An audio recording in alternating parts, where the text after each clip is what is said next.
what I was saying before is that in view of the fact that some of you are not teachers in the classroom, and the very first point on the rubric is more the concern that I have, where if you are not in the classroom teaching, it's kind of hard for you to be able to give a whole lot on the student population.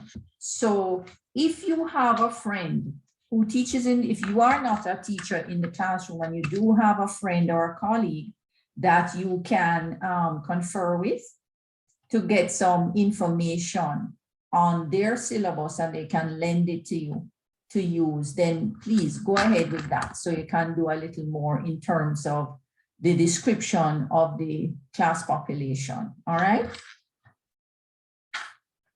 But other than that, if you indicate, you said about the class population, is it according to the syllabus or according to the students who are currently in the class? So no, the syllabus, the students in the class who are doing the who are assigned to the syllabus, who are being taught from the particular syllabus. so it's not the students who are in your class as a teacher. It is if you have primary, or it says must take the primary or secondary level. It says you must identify a syllabus. I don't think that's what I'm asking. So the description of your class is just you have stated there in identified primary. Go ahead. Say it again, Joe. I can't hear you good. So I'm still asking. The syllabus would only outline to users.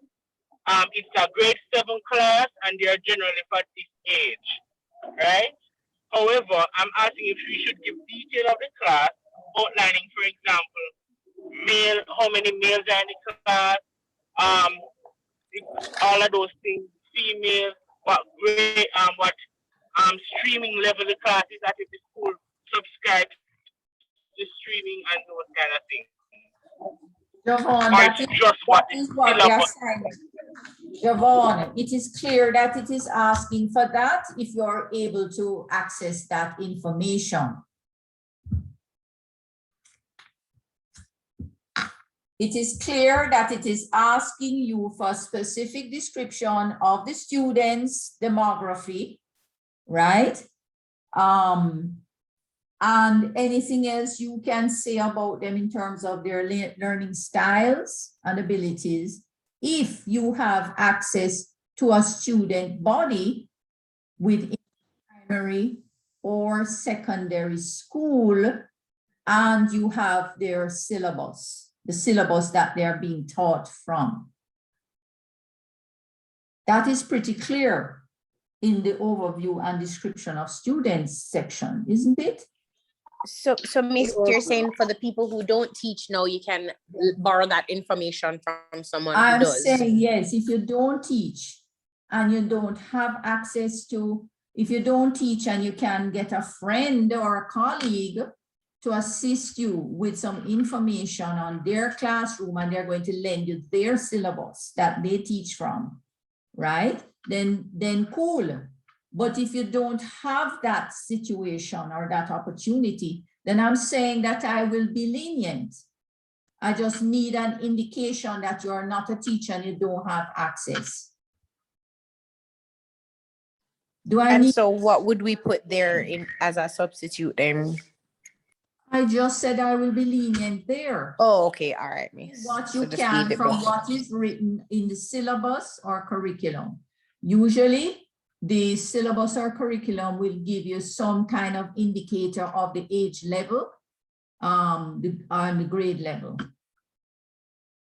and the topic and so on. So whatever you have there that you can access, you provide. But in that particular section of the rubric, I would be lenient, and I've said that 3-4 times already, guys. Come on. Okay, just make sure you indicate it on the thing and make sure that it is true. Okay, that you really are not a teacher in the classroom and that you don't have any access. All right? Dr. Anderson, is this an Yes. individual assignment or is it This group is work? an individual assignment. No, it's a group assignment. Wait, it's a group assignment, so you're unclear. So one of you in the group must, I forgot that it was a group assignment. Thank you for that. So therefore, between all of you in the group, there must be at least one person. So I guess there is no excuse then. I completely forgot it was a group assignment. I was thinking of it as an individual, but it's a group assignment. So one of you in the group should have access to a body of students that you can write about. Excuse me, sorry, Doc. Oh, hands are raised. I'm sorry, I didn't see them. Yeah, go ahead. Excuse me, Doc. I noticed that this assignment is due the same day as our group presentation. And I am wondering about that because that's not gonna work for the two assignments on one day.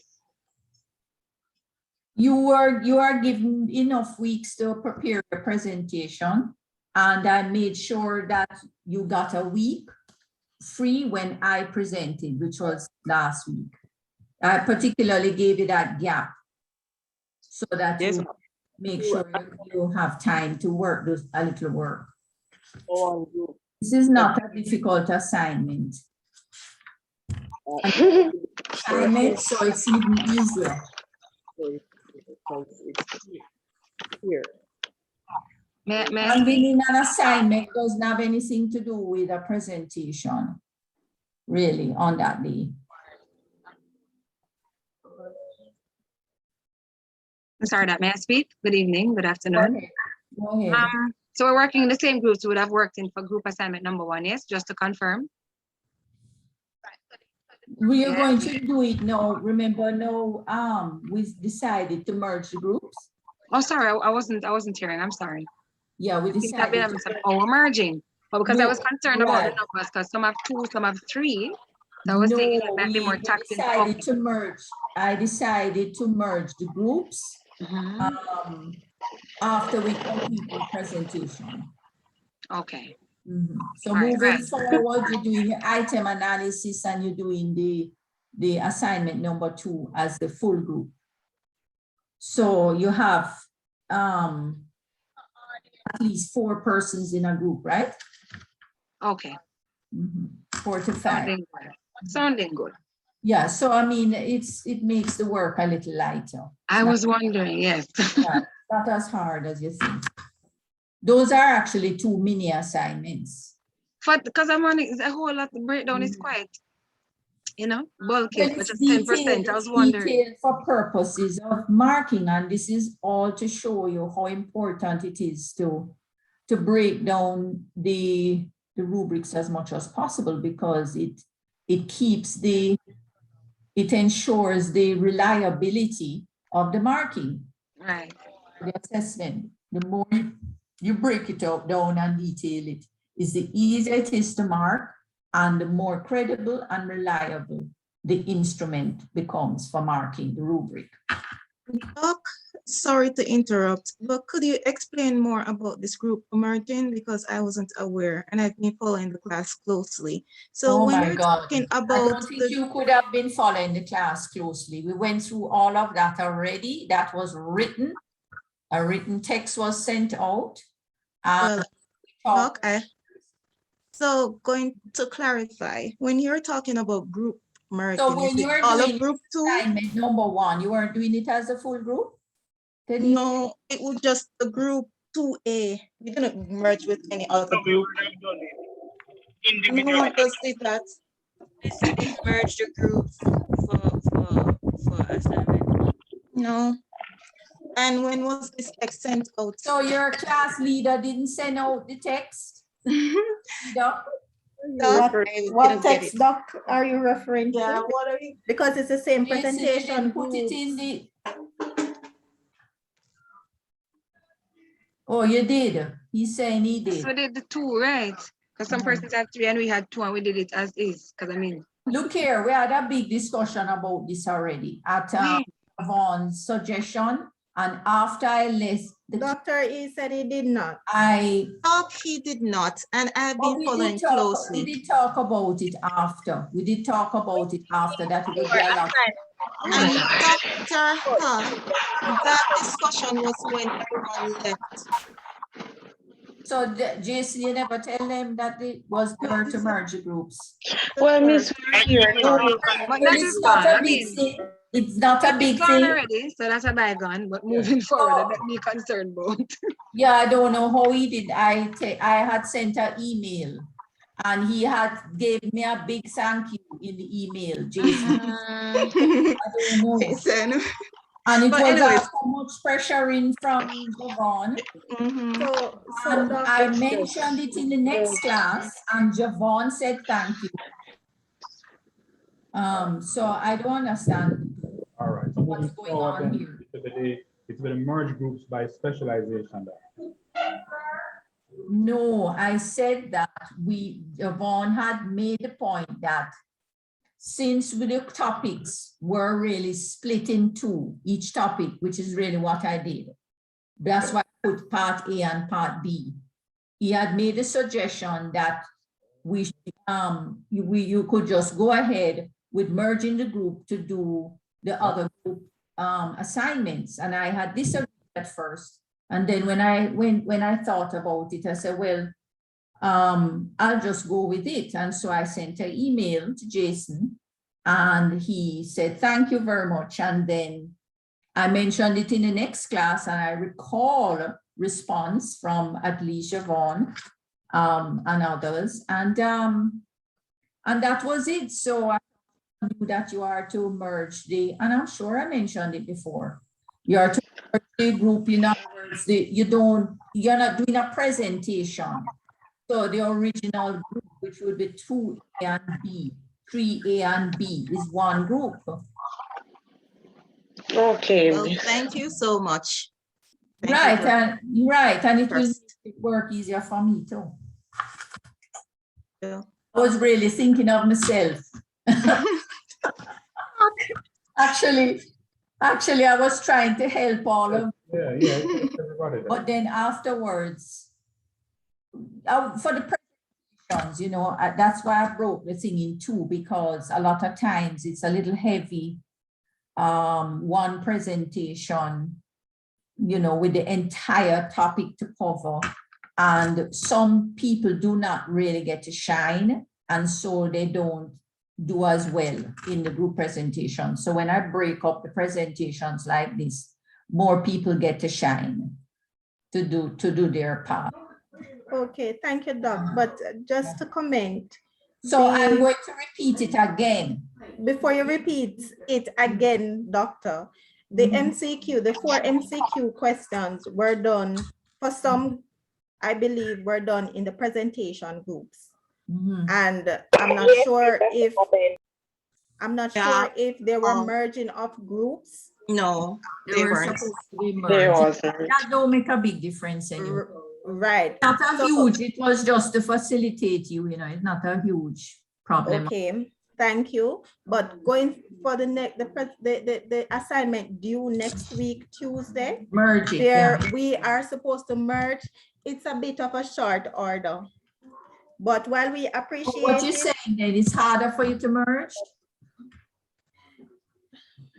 It's No. it's not hard enough. It's not hard, Doctor.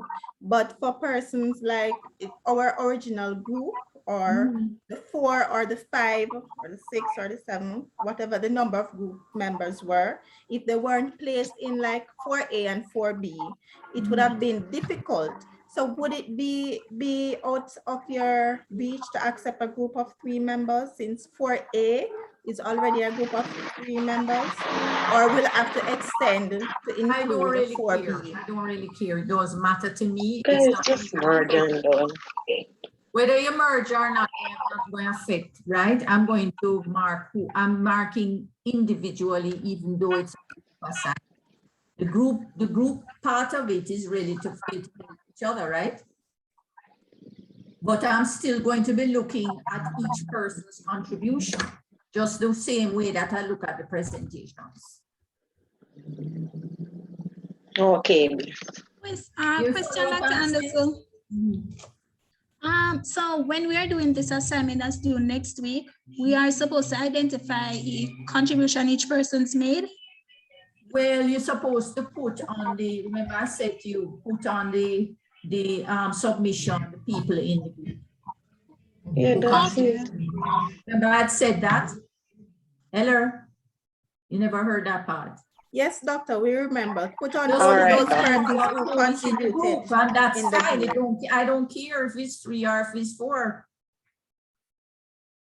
Whoever is in, whoever name I see on the thing is them I go and deal with for that particular submission. So Jason is taking responsibility here. Anyway, it don't matter. It's not a huge issue.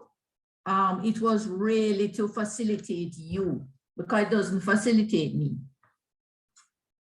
Not really. Well, let's work to mark, miss. And you were also adamant about it. So that's why I went with it.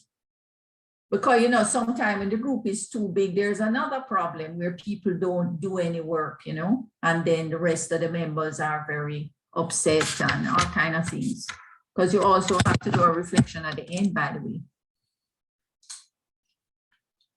to say who did work and who never do work.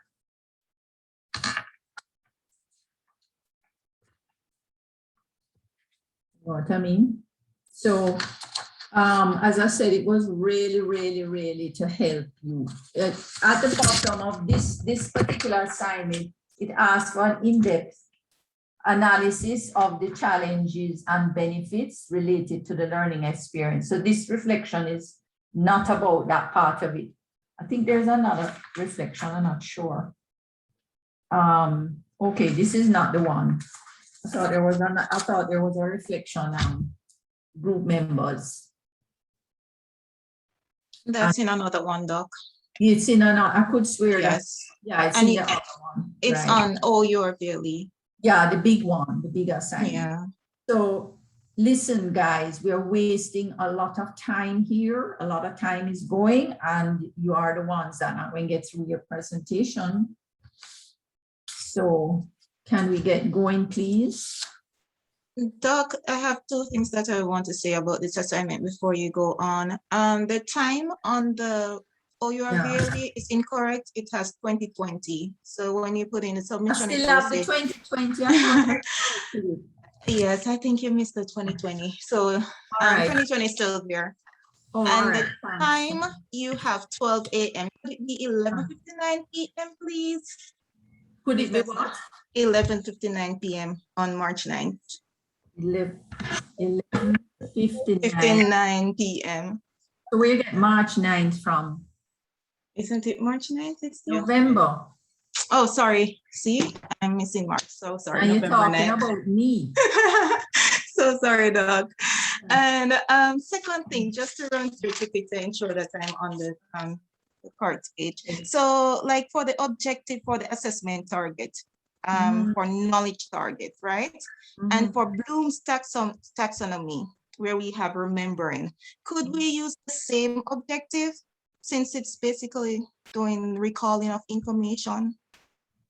Or do you? You have to look at, remember your objective has to go with your syllabus. Or your Yeah, so I've done the objectives already and I see Oh. where it would be similar. So that's why I'm asking if that's okay.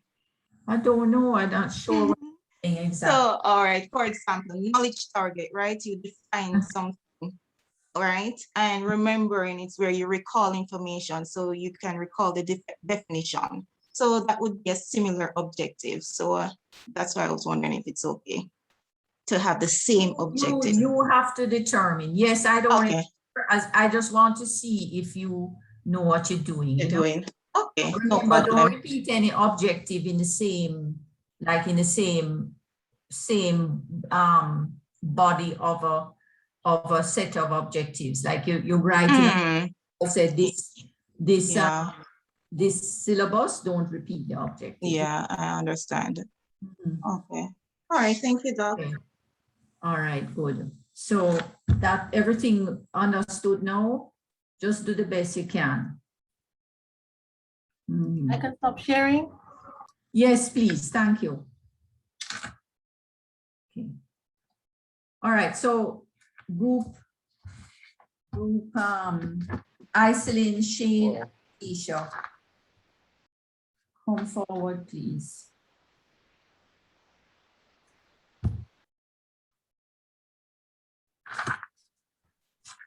Dr. Anderson, there's a Yes. question in the group There's a regarding, what? there's a question in our group regarding the group who is presenting next week, Tuesday, as well as the presentation date.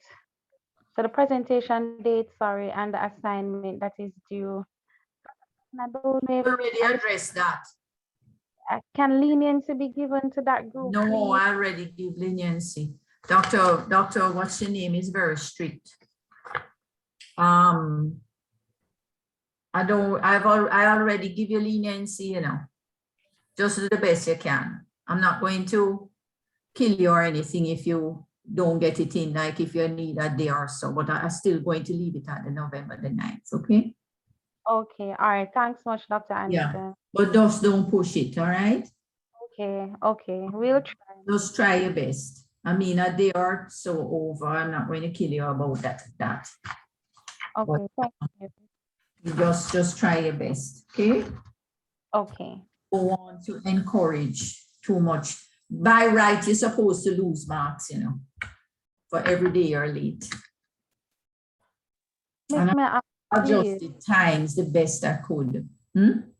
Thank you so much. We don't want to lose You see, if we don't get in these parts of it, we can't move on to the more important, the bigger parts, and then you're going to have a problem with the final submissions if we don't move along. You get what I'm saying? Okay, Miss, I understand. Yeah. So let us take a breather here and get started on our next section. Let's see if we can get through the two presentations. So whenever the group is ready. Yes, we are, Doctor. Thank you very much. No, is yes, we are, Natisha? miss. Hold on, Natisha. Natisha, Doctor. Shane. Yes, miss. Okay, you're there. And Yes, I. Dr. Yes, Iselin is sharing. Okay. All I'm right. here. All right. Go All ahead three of us whenever are you- here, miss. Eh? All three of us are here. Yeah, just making sure. Yes, ma'am.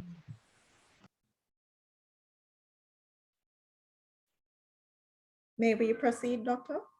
Yeah, man, anytime you're ready. We are ready. Thank you very much. Good afternoon, fellow classmates and teammates. We are group 4A, and this afternoon we are presenting on developing and interpreting norm referenced tests and criterion referenced tests. This is to include issues of consistency and error of measurement. The presenters are Miss Iselin Campbell, Shane Lawson, and myself, Natisha Morant Henningham. In today's presentation, our objectives are: we seek to define what is a test. We will define what is meant by a norm referenced and a criterion reference test. We will look at the disadvantages and advantages of each test, detail how to develop a norm referenced and criterion reference test, compare both norm referenced and criterion reference tests, and establish when to use either. We will provide you with examples of both norm referenced and criterion reference tests. Also, we will look at issues of consistency and errors in measurements as it relates to norm reference tests and the criterion reference tests, that is.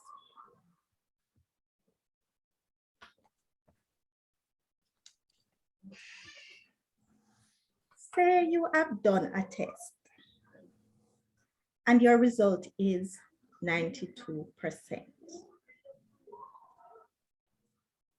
What does that mean? Can somebody say? I'll take two responses right here.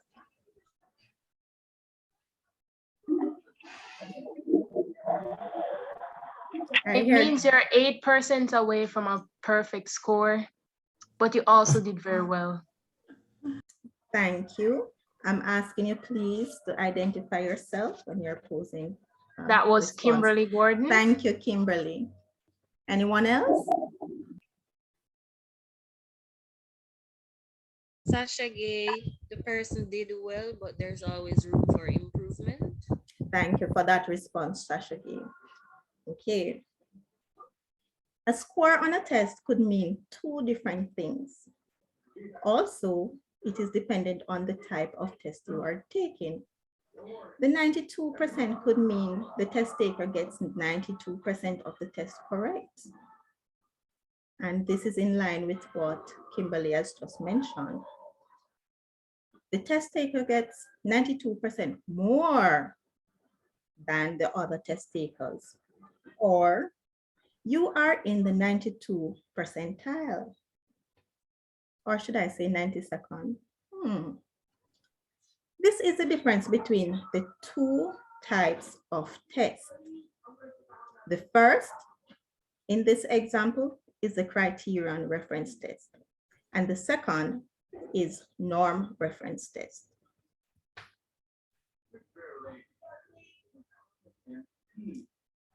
Although many educators refer to criterion reference test, let's go back to that slide, Ms. Iselin. Although many educators refer to criterion reference tests and norm reference tests, there are technically no such tests. Can you believe that? Rather, there are criterion and norm referenced interpretations of students' test performances. So, a norm referenced interpretation of the score is that the student scored better than 92% of the students in the norm group, while the criterion referenced interpretation might be that the student mastered 92% of the test content and can be inferred, therefore, to have mastered 92% of the curricular aims, skills, and or knowledge presented by the test. So we're talking about a test. What is a test?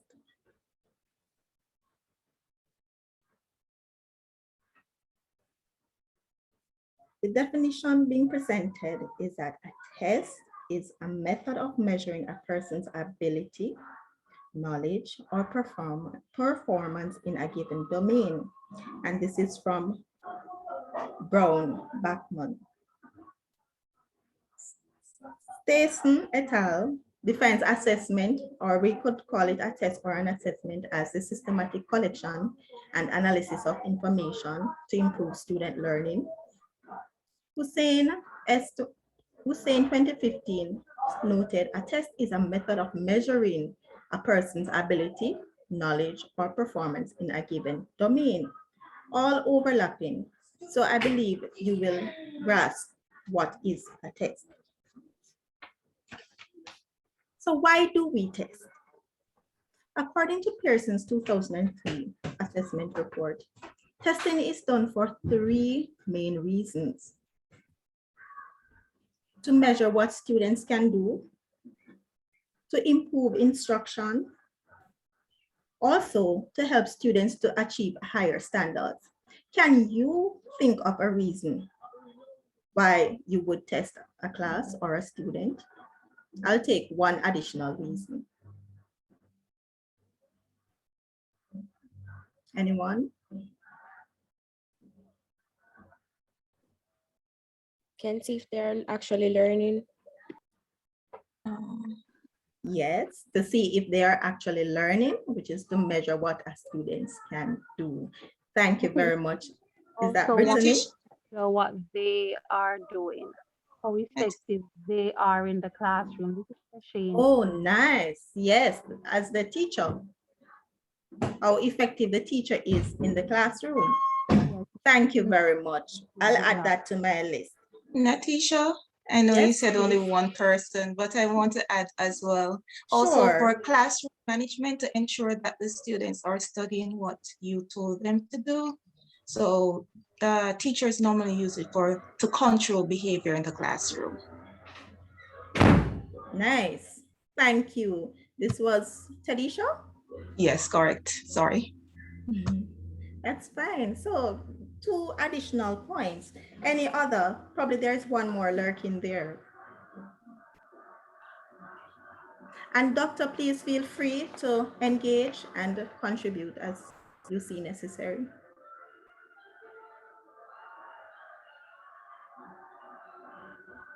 Okay, thank you all for participating. At this time, Ms. Iselin will continue the presentation by sharing with you standardized tests as she prepares to walk you through norm reference test.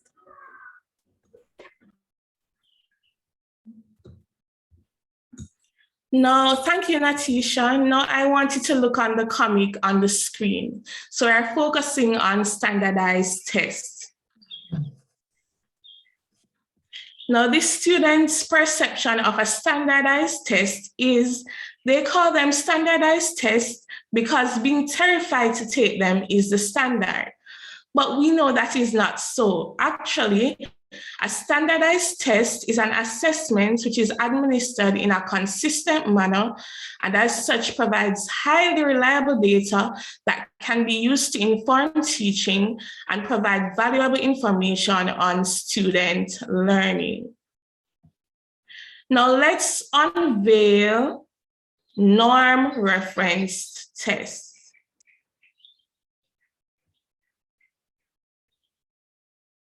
Now here we have a scenario. Mark scored 70% on a standardized math test. How does this result compare to other takers of the test in his age group? Now this is where norm reference testing comes in.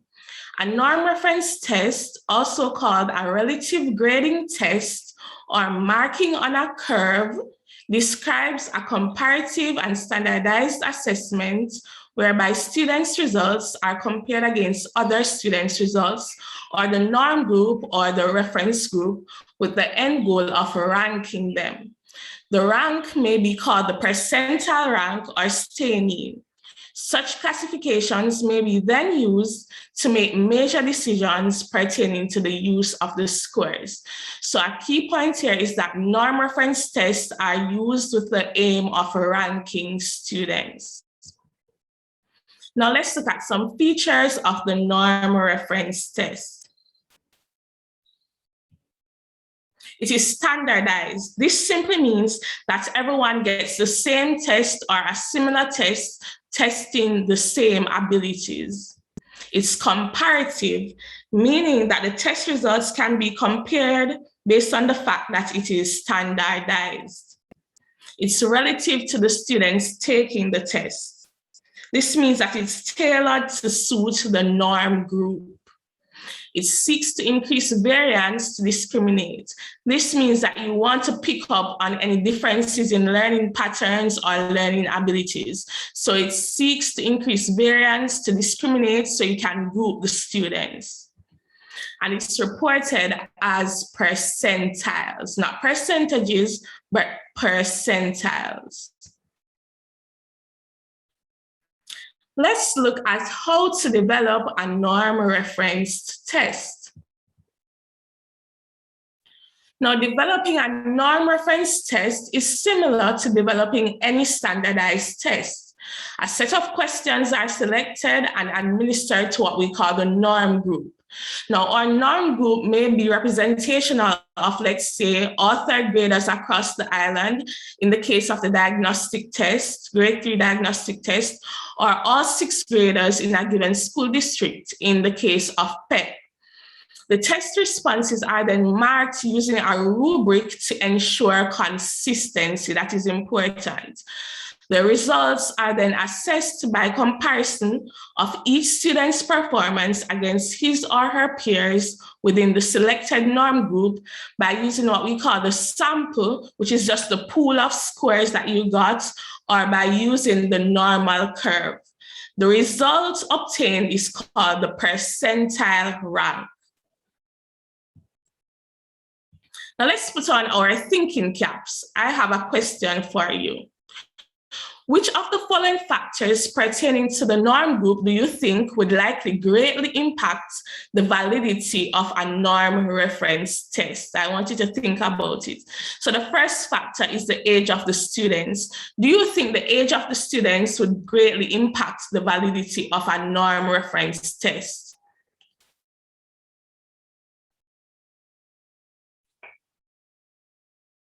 The floor is open for responses. Yes, I think so. Go ahead, why?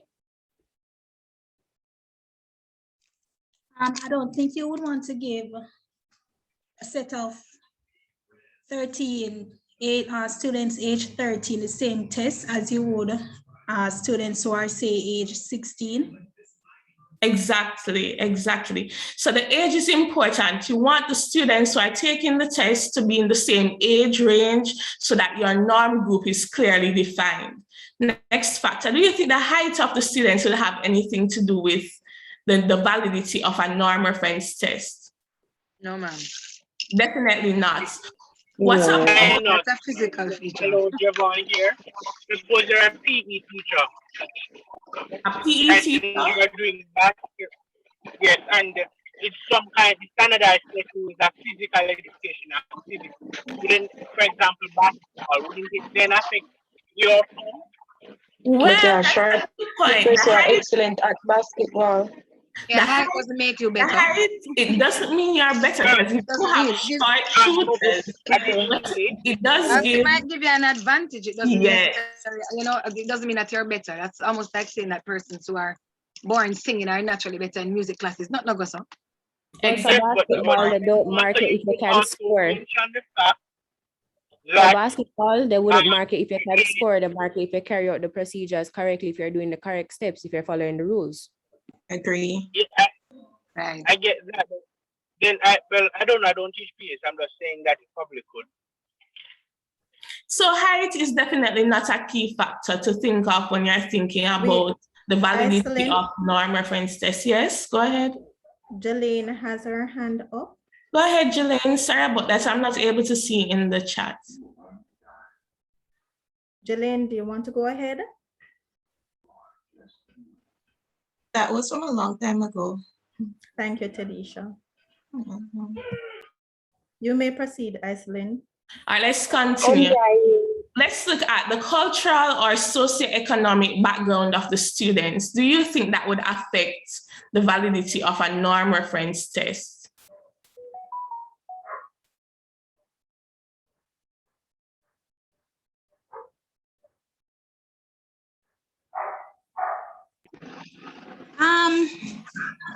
I think I've seen this happen where times tests are set and the content is geared towards a particular social class. But I see it happen very regularly, but I do think it influences the result on a test. I definitely agree. Sorry, but it depends on the type of test. Right. All right, next one, the weight of the students. Do you think that will have any impact at all on the validity of a norm reference test? Excuse me, at the point C. Are you hearing me? I am hearing you, go ahead.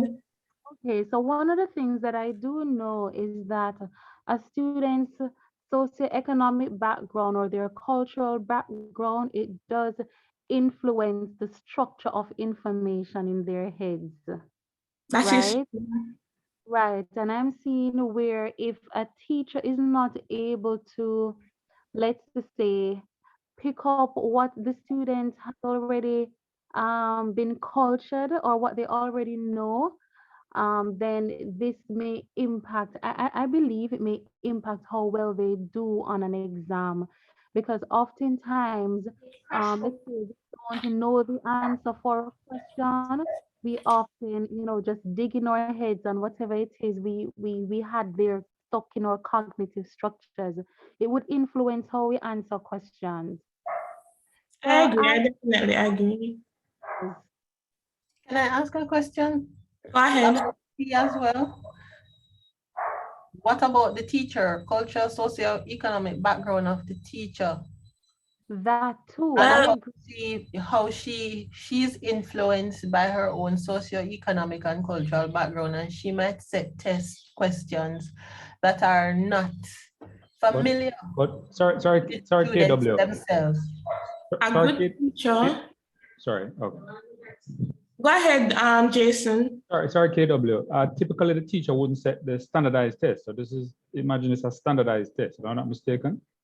It is. So the G3 assessment or the PEP. So typically, it's not the teacher that sets it, but a set of people who come together, if I'm not mistaken.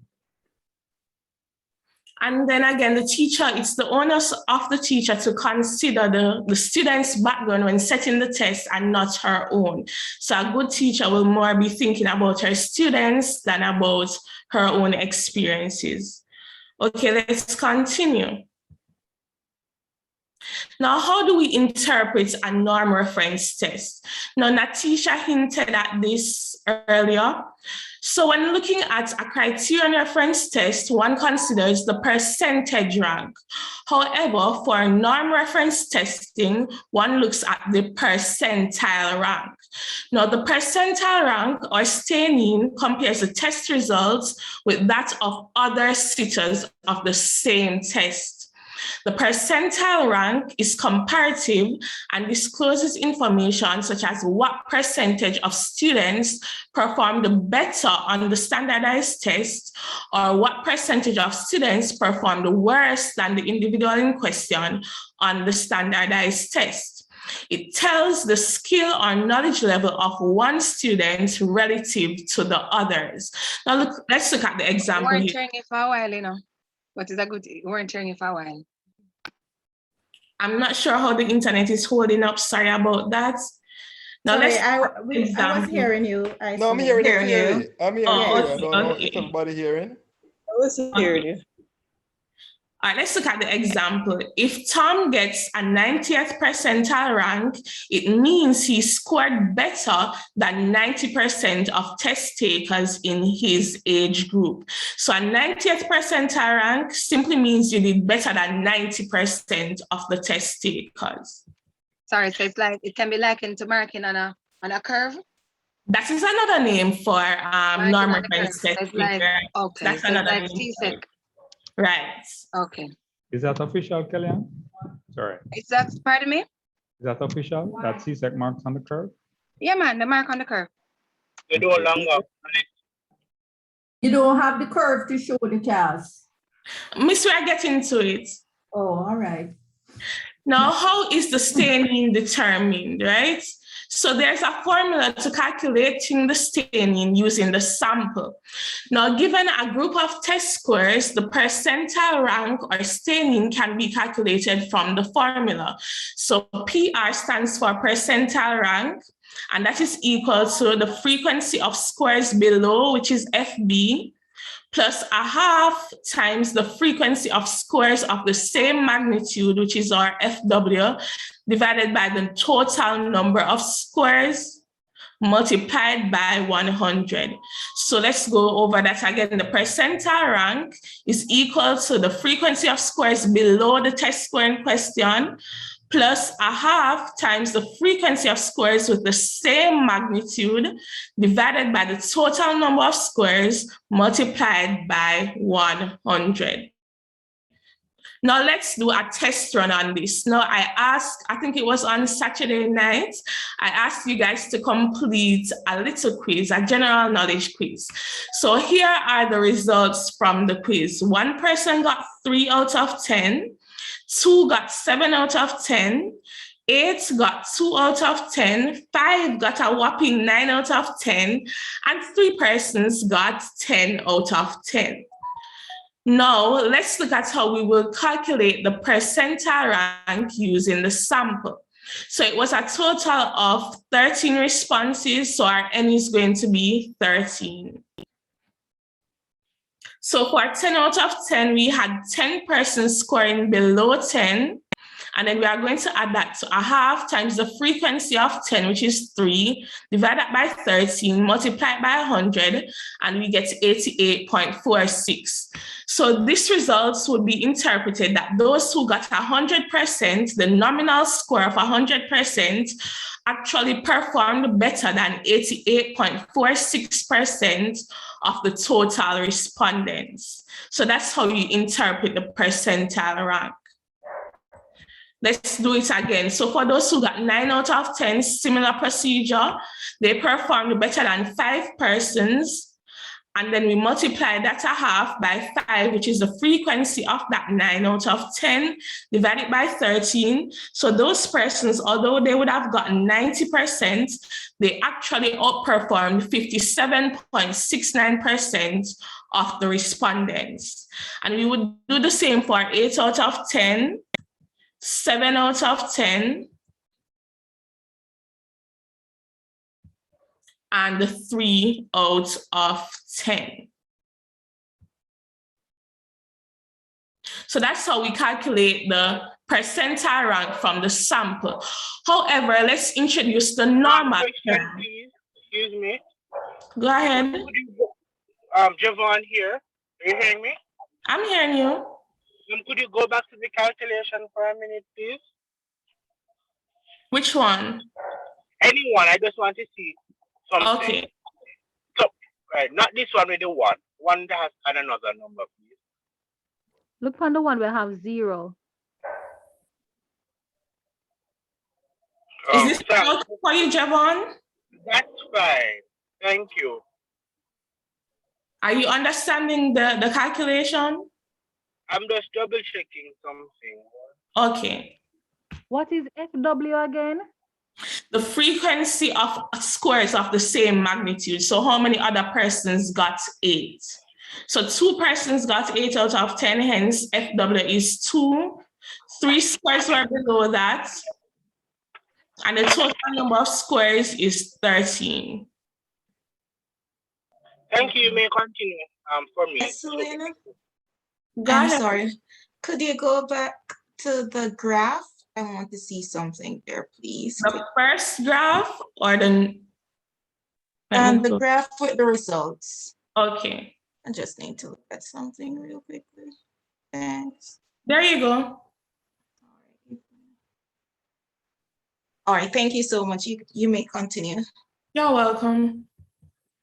All right, so we are looking at the normal curve. So that was calculating the percentile rank from the sample. However, you have another way that the percentile rank can be calculated.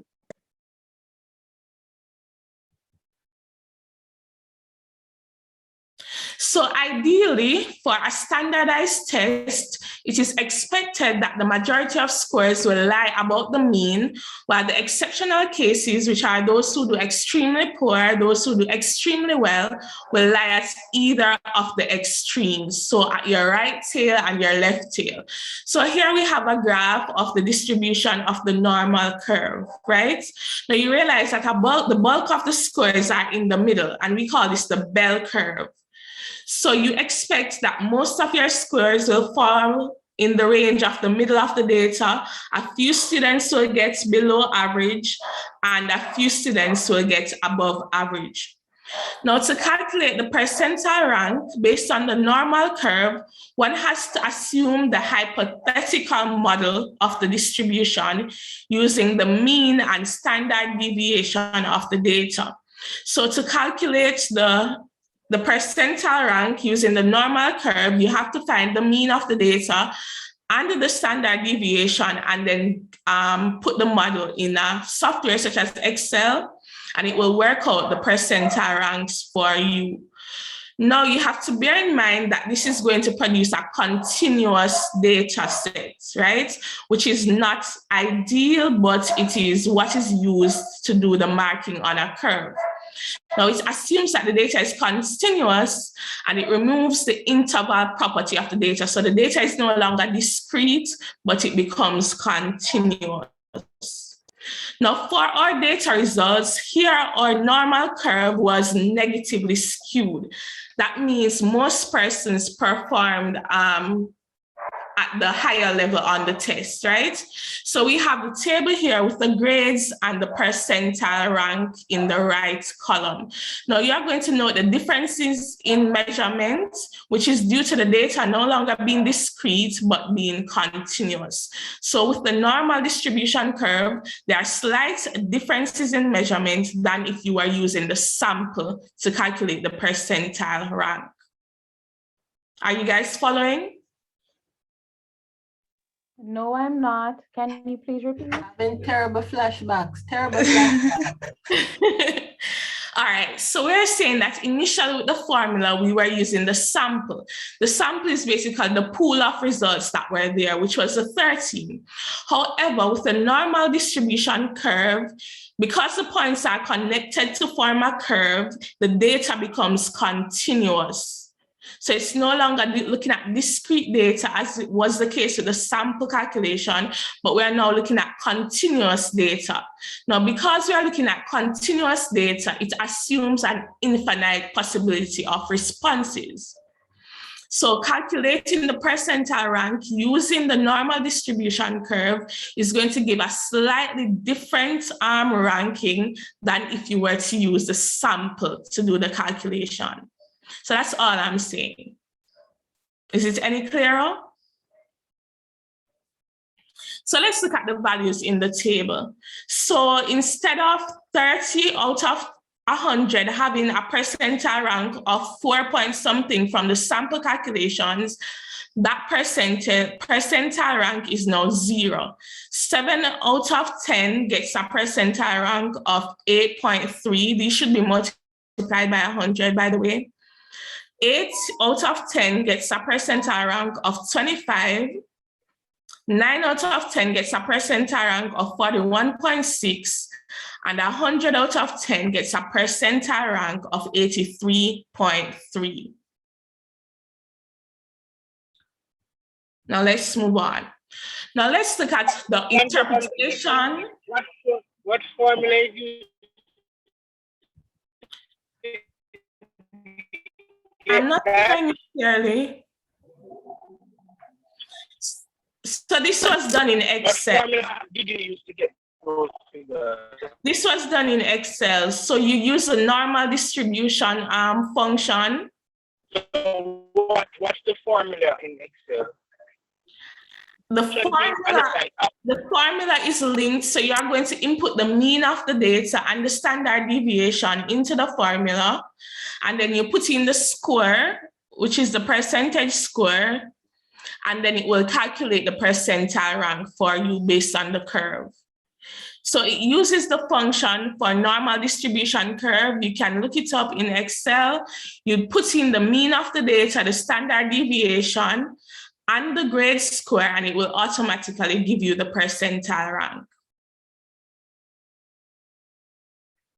But the first thing you'd have to do, you'd have to order your data. So you order your data from lowest to largest, and then you input the mean. The mean score for this data set was 83.076, and our standard deviation, 18. Go ahead.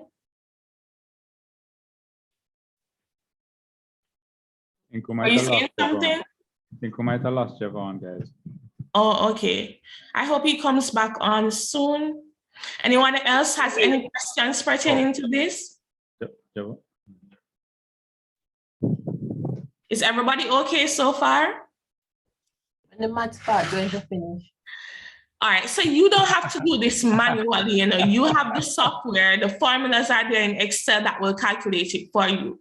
The key to note is that when you're looking at percentile rank, it's basically telling you how many students you performed better than. So it's a comparative ranking of the scores to say what percentage you did better than or what percentage you did worse than. Okay? All right, just one question. Go ahead. Slow in this area. So where you have the 30, 70, 80, 90, 100, those figures are what again? Those are the grades that were obtained on the quiz. There was a quiz that was posted, right? And the figures beside it? The percentile rank, those are calculated in Excel. So it would be 30 out of? So the 30 out out of the number of questions? Right, so it's 3 out of 10, which is 30%. So the grades are in percentage. However, the percentile rank is different from percentage. In terms of the percentile rank, is going to tell how many persons you outperformed.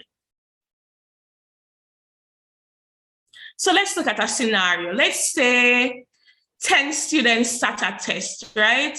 And the highest score was 60%. Even though that person got 60%, they outperformed everybody else in the group. So you'd expect that the percentile rank for that score would be higher than the actual percentage grade. Are you following? Yes. So in this case, it's slightly different. Yeah. Persons got 100, but although they got 100% as their nominal grade, their percentile rank was a bit lower, which is actually 83.3 as their percentile ranking. Okay? Just one question. Remind me again, what do we use the percentile rank to get? We use it to see just the group of students. I'm trying to just put it all together in my head. Okay, so the percentile rank is used when you want to order your students' performance. So you want to compare one student's performance against another's. Okay. So anytime you're thinking of comparative ranking, that's when you use your percentile rank. Okay? Okay, all right, thank you. You're welcome. And let's move on. So let's look at some interpretations that can be placed to percentile ranks. Now, let's say you are at or above the 40th percentile. This could mean that you are at or above the benchmark, right?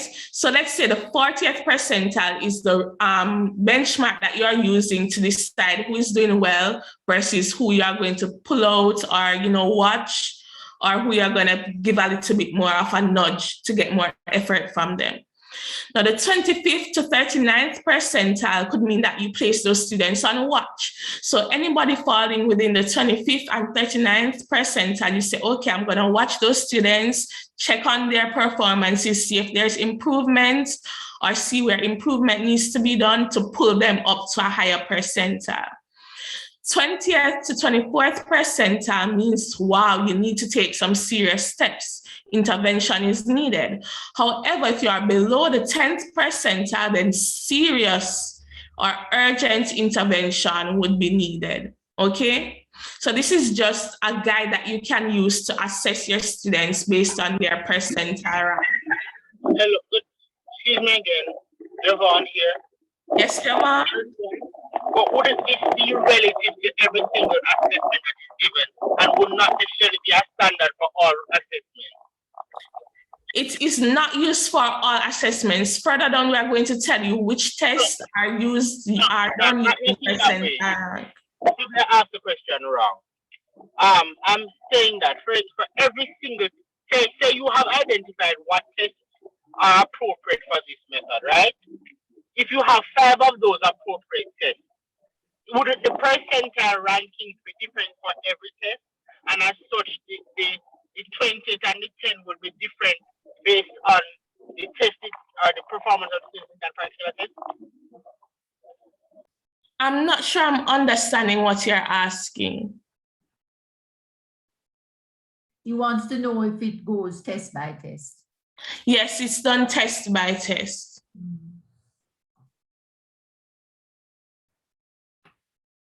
Okay. All right, let's look at. We don't really administer that in our regular classrooms, right? It's normally at a higher level that they do this. So those who are going out into the field to be going to the regular field of teaching, don't be daunted, right? It's just for your exposure to the more standardized public forms of assessment, so that you're not completely like, you know, green. You have an idea of what it is they're doing out there when they talk about standardized testing and norm reference grading, okay? Those people who are involved with evaluation of CXC and all of that, and PEP and all those standardized tests have a little bit more. And as you get out there, if you're teaching at those levels where you have exposure to the norm reference type of grading system, although you won't have to actually calculate it, but the idea is that you have an idea of what interpretation, how to interpret and what it means. Thank you for that, Doctor. Okay. Now let's look at some errors in measurements that occur as a result of using norm reference testing. Now, the first one is that the sample calculation of the percentile rank may deviate from the normal curve estimation, which is what you saw happening, resulting in small yet seemingly significant errors in measurement. So the ranking will not change. Who's at the top will remain at the top, but the actual percentile rank value may be slightly different, okay? Now, with the sample calculation, no score will give a percentile rank of 0 or 100. However, as the number of scores increase or the number of takers of the examination increase, then the percentile rank for the highest score will go closer to 100, while that of the lowest score will go closer to 0. So as you increase the number of scores, then the percentile rank goes closer, for the highest score goes closer to 100, and that of the lowest score goes closer to 0, which is what you'd expect from a normal distribution. The data will then tend to mimic the normal distribution or the bell curve, where the mean and median will be in the middle of the data set. And finally, the normal distribution may understate large differences in the tails of the distribution or overestimate small changes in the middle of the distribution. So if you remember how the normal curve was set up like a bell, an upside down bell, you'd realize that the bulk of the data is in the middle. So in the middle, it may overestimate small changes, right? However, at the tails, it may underestimate large differences. Now, when to use a norm reference test? I think Javon would benefit greatly from this. So norm reference tests are used when the assessor seeks to highlight or pinpoint achievement differences in students. So this is normally used at a higher level. For example, when you're selecting which students should progress to college or university and so forth. So it may be used to highlight gifted students, to place weaker students in remedial programs, to determine the eligibility of students to progress to higher studies, to select suggested pathways for students based on areas in which they excel, and finally, to aid teachers with grouping of students based on English fluency or mathematical competence. So it's basically used when you want to sift through your students for whatever reason, to highlight the gifted ones, to target your weaker students, to help them to see which ones are eligible to progress to university, and so on. Now, consistency in assessment of norm reference tests. Now, consistency in testing deals with the achievement of comparable outcomes. This means that the same benchmark is used to assess all students so that the results are as unbiased as possible to ensure that there's confidence in the assessment process. Now, to achieve consistency in norm reference tests, the following are done. So the first point is that they develop and utilize a rubric or a mark scheme to ensure that the grading system is as fair as possible. That is very important. The next thing is that there is standardization of the assessors to remove possible marking biases. So for example, when CSEC is marking the examination scripts, the markers have to go in, they have to be assessed or standardized to see how they mark. They get the rubric to see which marks to allocate to which questions and how to allocate those marks. Additionally, students getting comparative or similar or exactly the same assessment is crucial to ensuring the consistency of a norm reference test. I'll now hand over to Shane, who will look at some disadvantages of norm reference testing. Good evening, good evening. Hi, good evening, sir. Yes, so we'll. Sorry, before you go on, Aislinn, you don't have any examples of the actual error in measurements? No, Miss, I don't. Oh, really? All right, it would have been good to show them in the actual, illustrate. Yes, we only have some examples of the criterion and the norm reference test. So when we reach that that part. All right, go ahead. Yes. I see. Sorry, I see. Can you Natalie? Yes, I'm here. Yes. Can you go to the norm, the examples, please? The examples of norm reference tests? Yes. Okay. So yes, so here we have now the examples of norm reference tests, so which is able to identify some learning disabilities, specific learning disabilities such as autism, so it can actually identify students' disabilities. So for example, a teacher want to test a group, as my colleague has said, to group students to know the quicker learner than those that learn slow or can identify some challenges that each student have. So they will basically give a norm test to see how they will do on these tests. And then they can identify some disabilities that they have. For example, also for the norm reference test, you have that, sorry, we have like the SAT. The SAT is not necessarily gears to other set syllabus. Set, like for example, the syllabus for maths for the criterion reference test. What it does, it basically looks at a pull question from like maths and English. So it then tests students on that to see how they perform, that group performs. So basically the norm is not like say criterion test to see the skills of students and their proficiency in which has been taught in class from the syllabus. So that is why the norm, it is basically geared for SAT and IQ tests. So basically test students to see how they think and how they basically carry out a specific task that has been given unto them.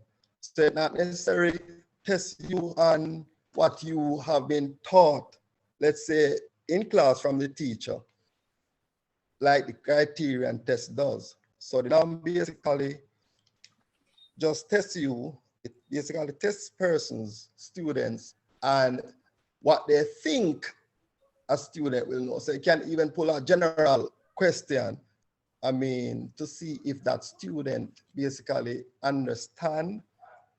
For example, a student that is in grade 7, they would not test that students with a question from grade 9 or grade 10, because it's a group they will test from to say, all right, this group should know something from grade 7. So if they see where they're locked, then they can actually group that person to say, all right, identify certain deficiency in that person. So basically that's what the norm reference does. I see, can you look at the criterion? Let me show you, please. Example.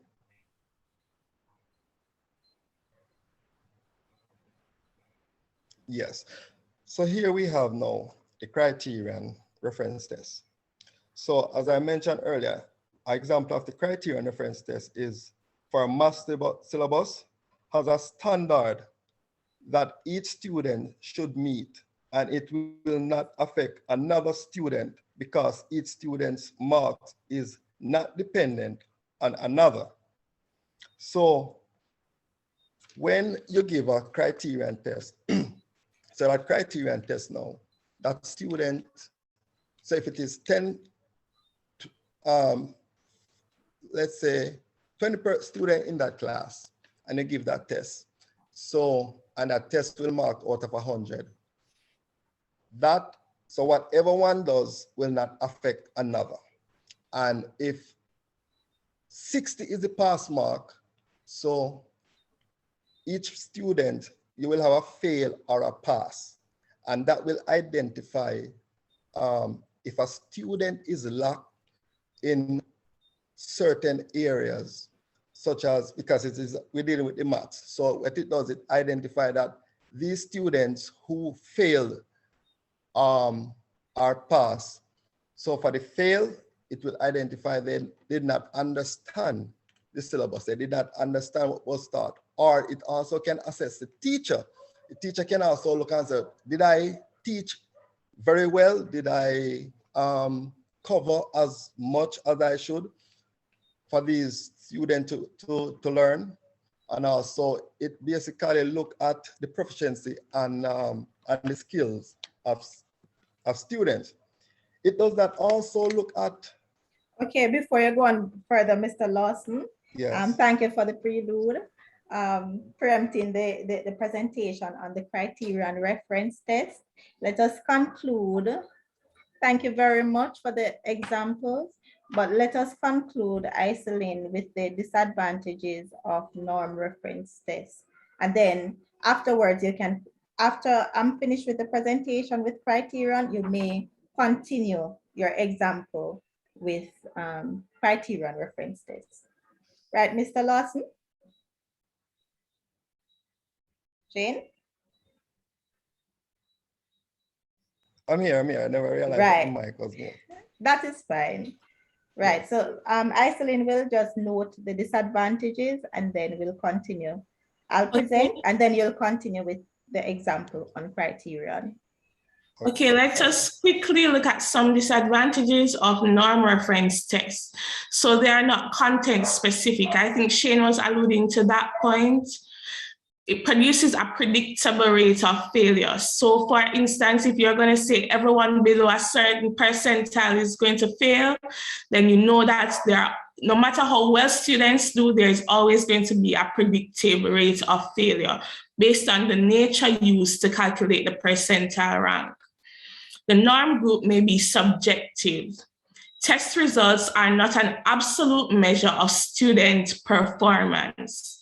Test results are not useful for progress evaluation. Shane was alluding to that as well.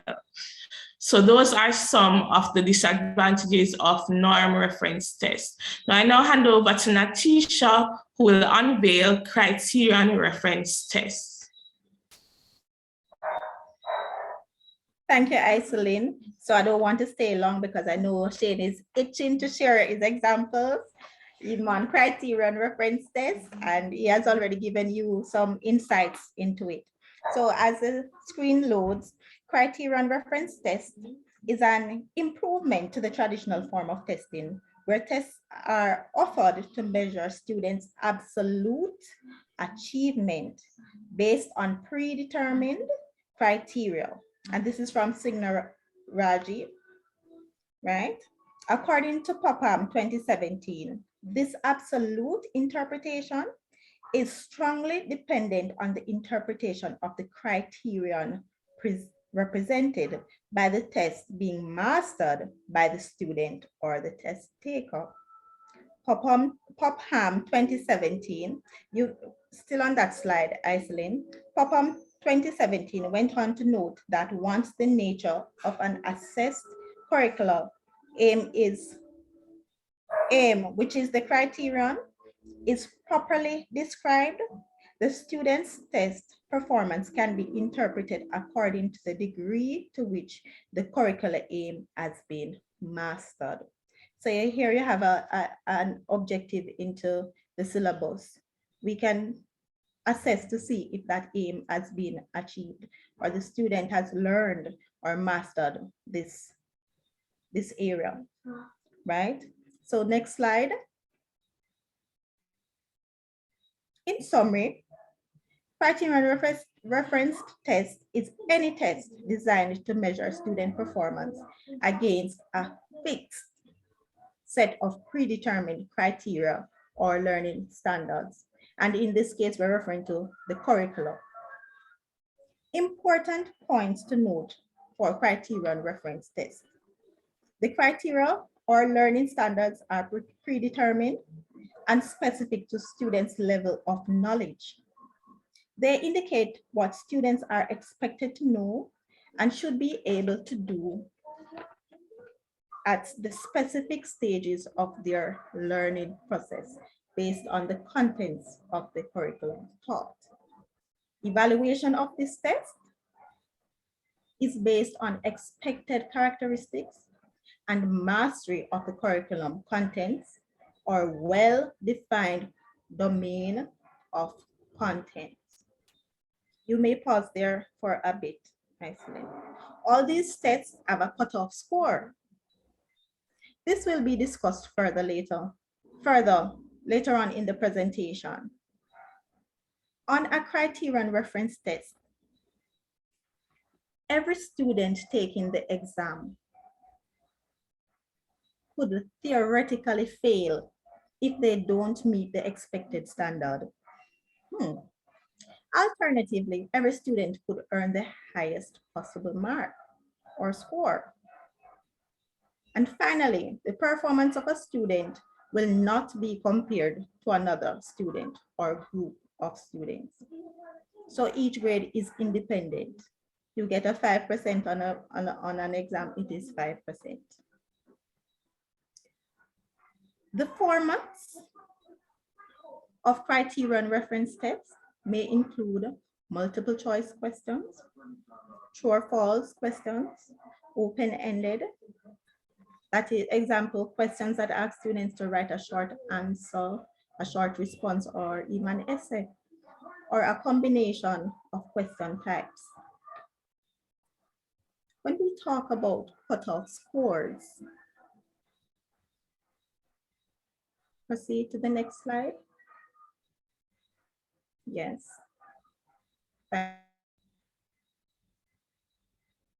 So when we talk about cutoff scores, these are minimum scores set by teachers and institutions that students must obtain to pass the test. Cutoff scores vary from test to test. You can imagine. So cutoff scores may be expressed as a broad achievement target or specific achievement target. Broad achievement targets such as basic, intermediary, proficient, advanced. Can you think of any broad achievement target that you have encountered during your course of taking exams? I'll take an example.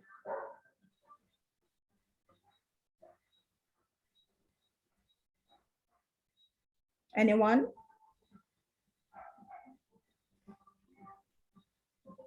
Broad achievement? Yes. Letters ABC? No? B? ABC can be specific.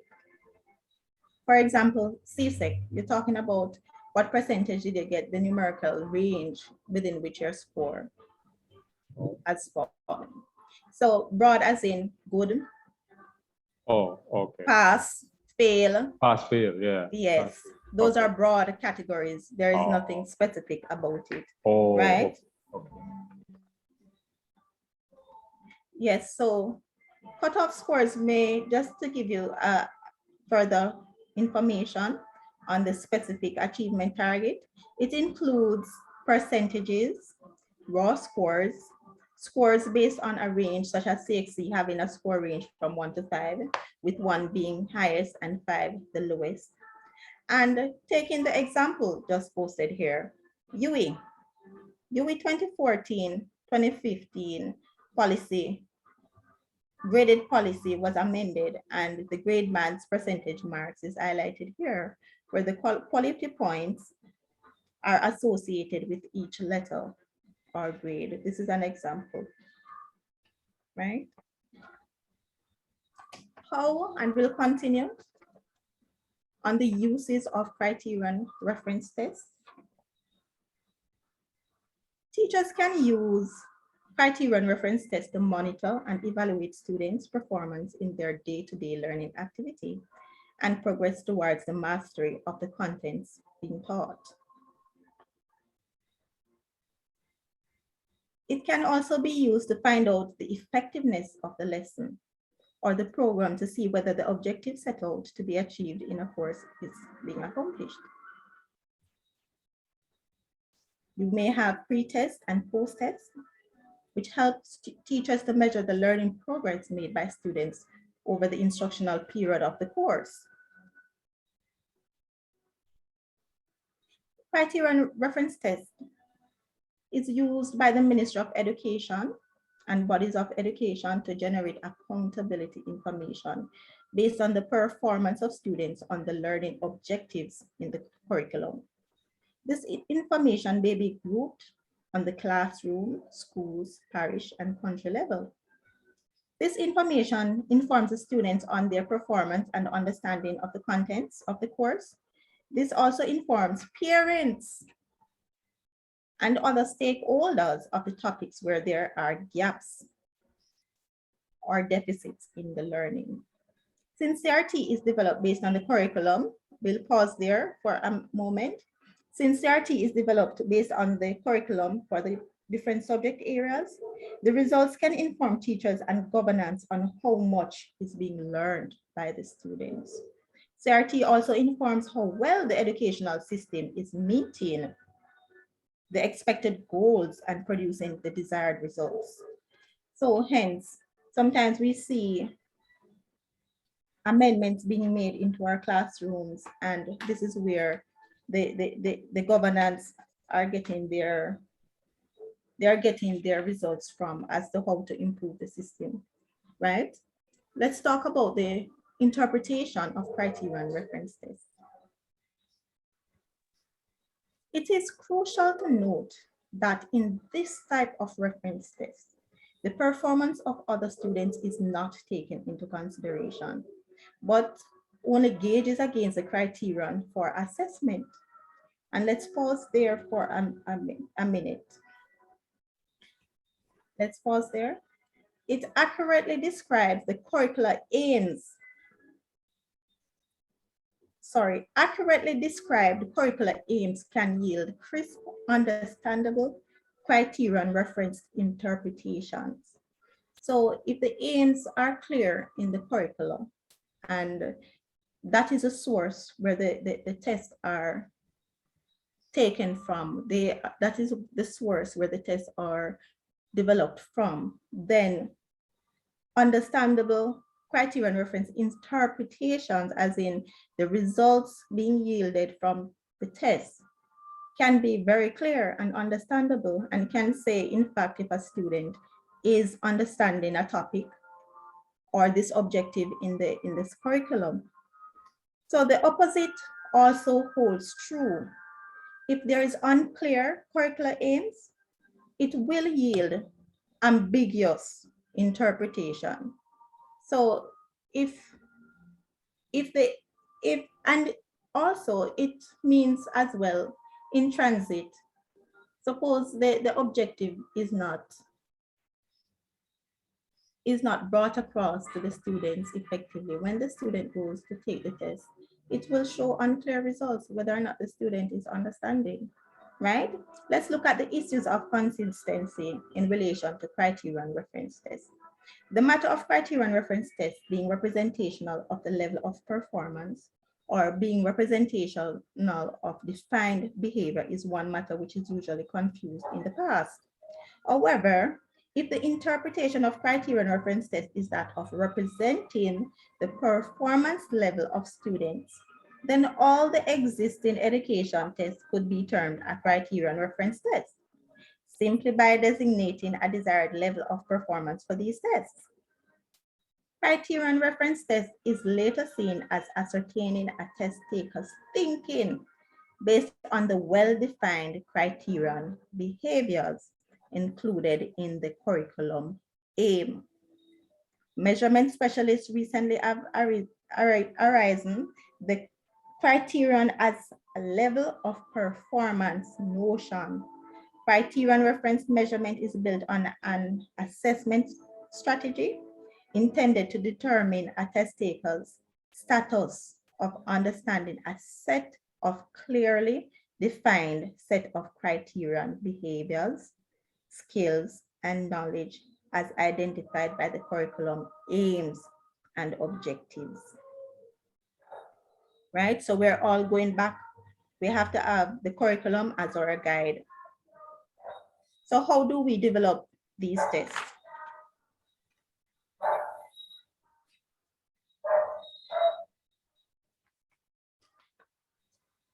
Yes, we had said that the CRT or the criterion reference test, they are curriculum based. The items are constructed based on the objectives of the curriculum without considering the level of difficulty. So they are assuming that at this level, this is a curriculum suitable for this age group. They would have been exposed to this knowledge. The teacher themselves is mandated to expose the students to this information. So the items constructed based on the objectives of the curriculum are set without considering the level of difficulty because it is being gauged against the curriculum objectives. CRT items generally range from easy to moderately difficult. These tests tend to be easier than the NRT, which is a norm reference test. These items are more likely to measure a very limited range of content. How so?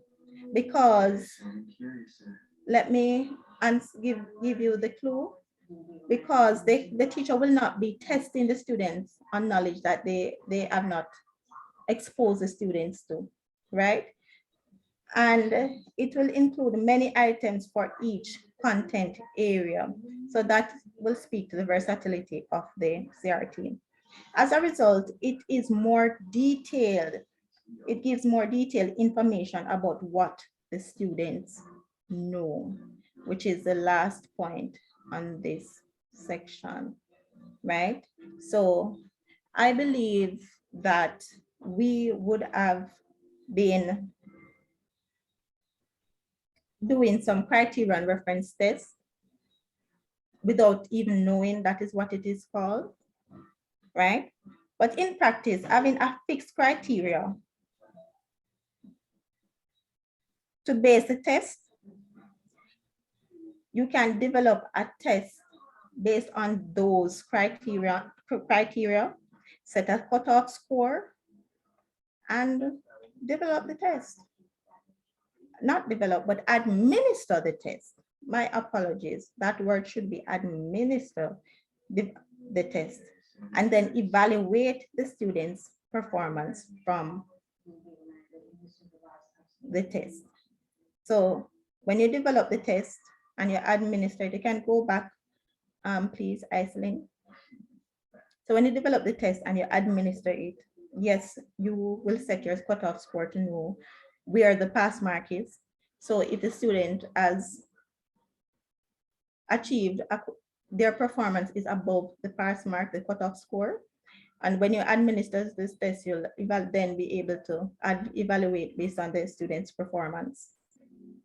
So we continue. Scoring methods of criterion reference test. The results are often based on the number of correct answers provided by the students. So the students' knowledge is being tested here. Scores might be presented as a percentage, a rating scale, a rubric, or even the simple grade, right? So let's look at this, some strengths and drawbacks of the criteria using the criterion reference test. And based on what I've discussed so far, you have been extremely quiet. So let me allow you to read and let me see if you can come up with any of your own that you can add to this listing of strengths and drawbacks based on your experience. So what I have here, so you'll read excellent measure of specific skills. It does measure the objectives or the domain excellently. It directs instructors on how well each student is learning. It is helpful to determine learning growth of students. It clearly highlights the topics need revisiting, both for the students and the parents. Also the instructors. What can you add to this list as to the strength? When you think of criterion reference test and you're putting your test together based on the curricular objectives you have taught your class, right? What other strengths do you think about when you say, let's see if this student has mastered what I have taught them? Any suggestion that we can add to this list?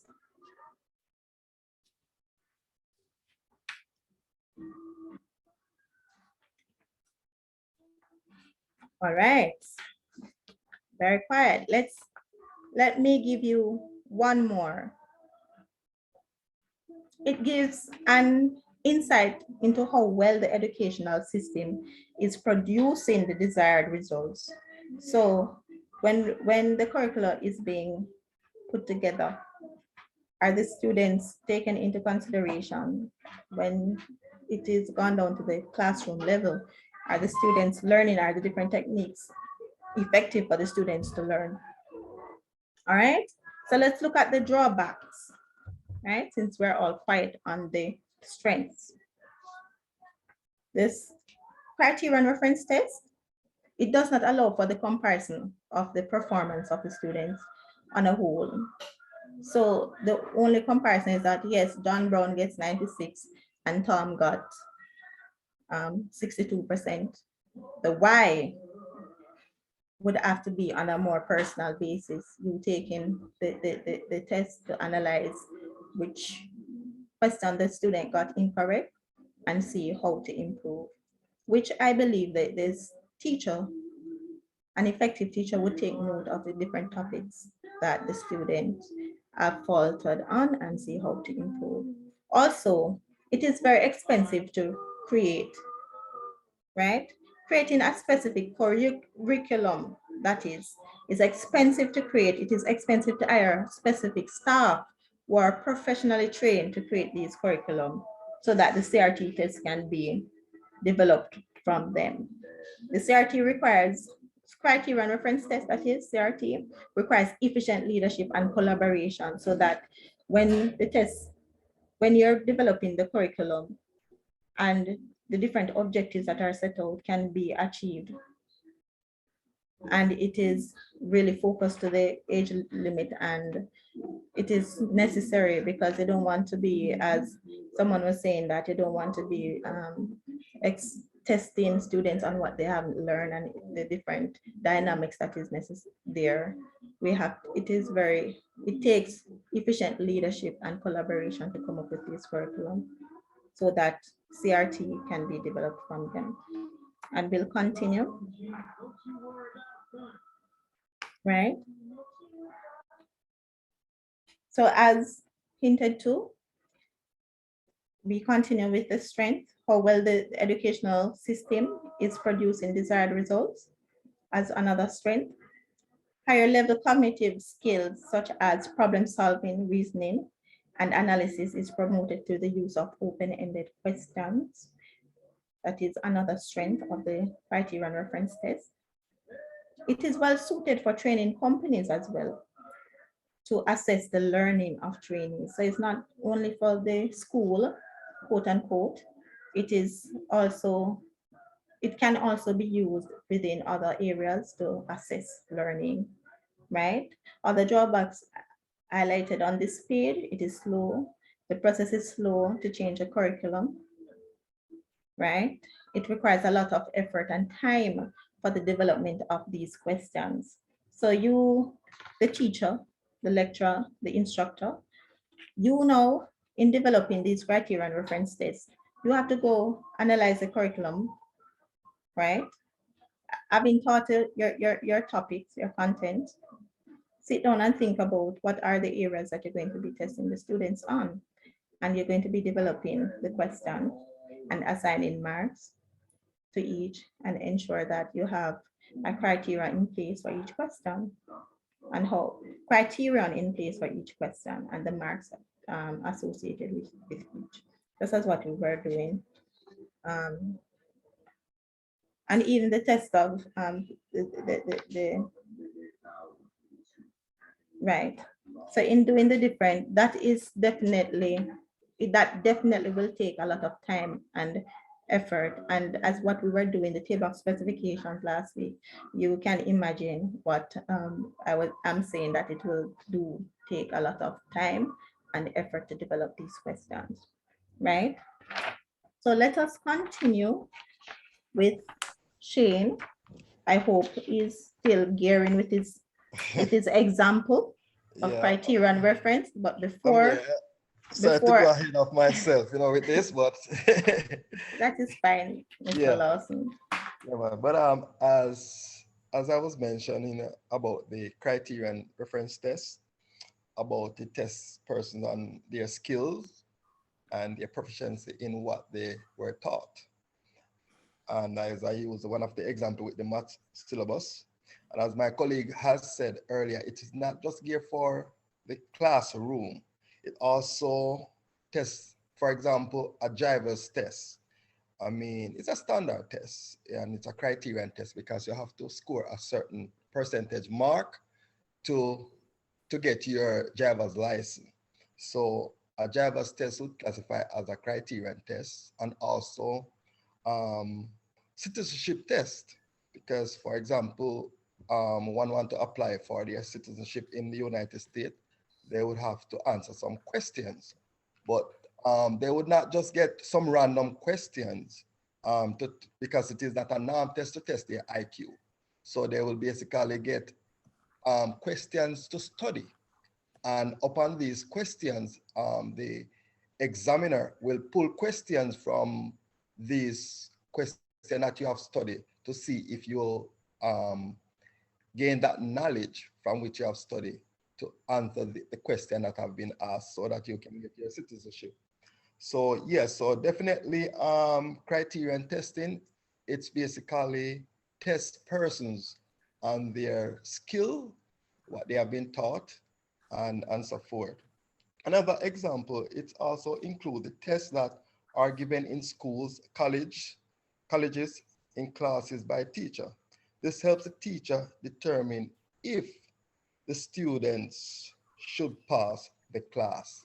So it means now if you fail, and it shows that, listen to me, man, maybe it depends on how much you fail. So as I said earlier, it assesses the teacher to see if half of this class fail, right?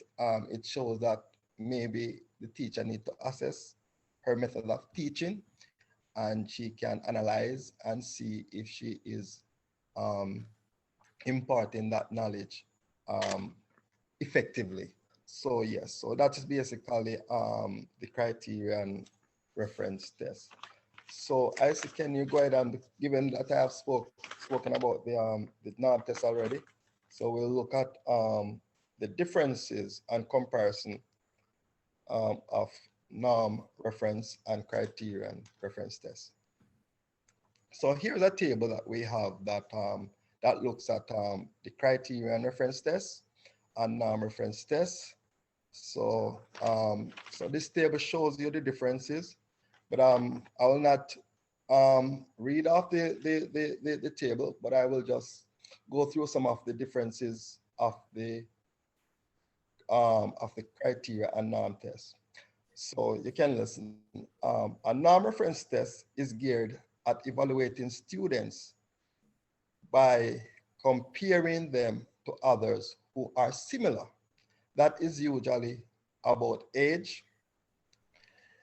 In the criterion referencing, the student's skills is compared directly to a standard, as I mentioned, to a standard that is set like the curriculum, the syllabus, the math syllabus. So it does not account for the knowledge of other testers.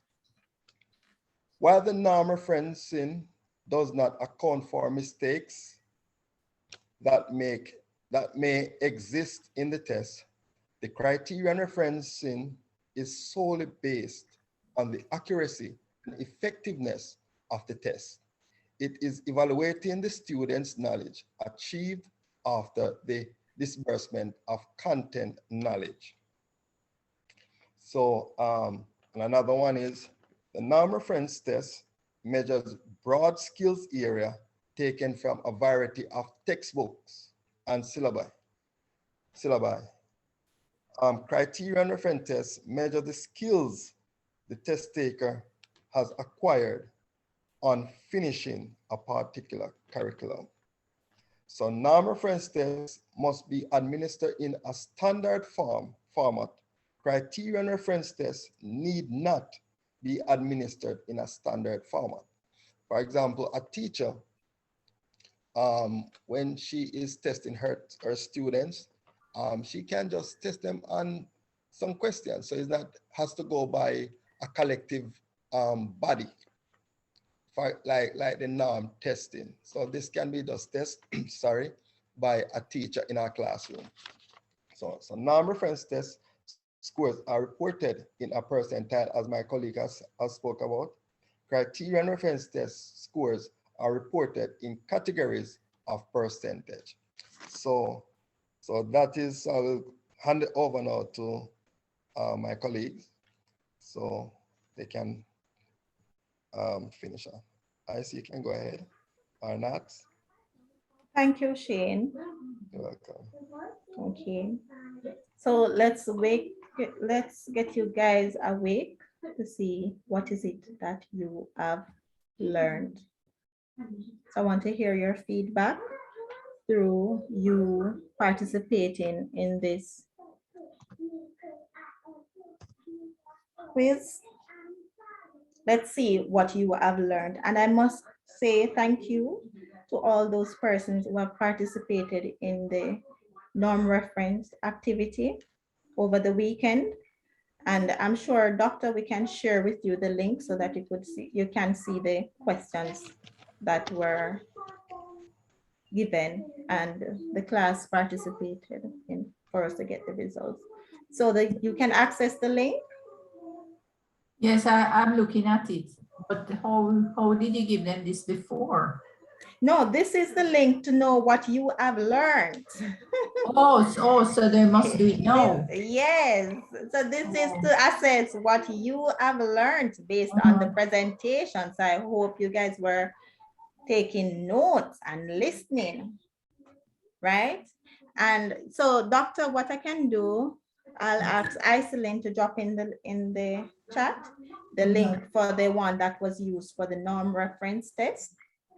It will skew the results, but I'm sure she had taken a snip of the results for this presentation already. Right, Iselin? No problem. Right.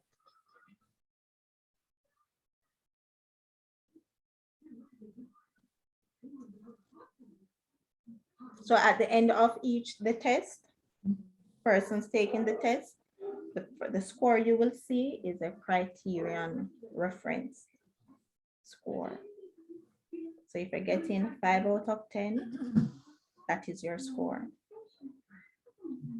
It's based on a predetermined set of information.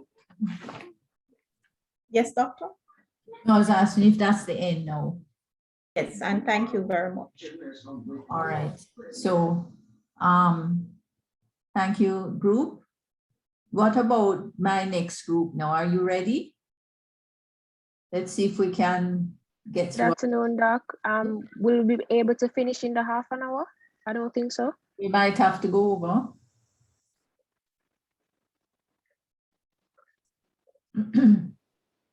I didn't really want to rush you, but we need to get it going if it's even half today. So that next week we won't be too burdened. Next week is a very important week because we'll be doing item analysis.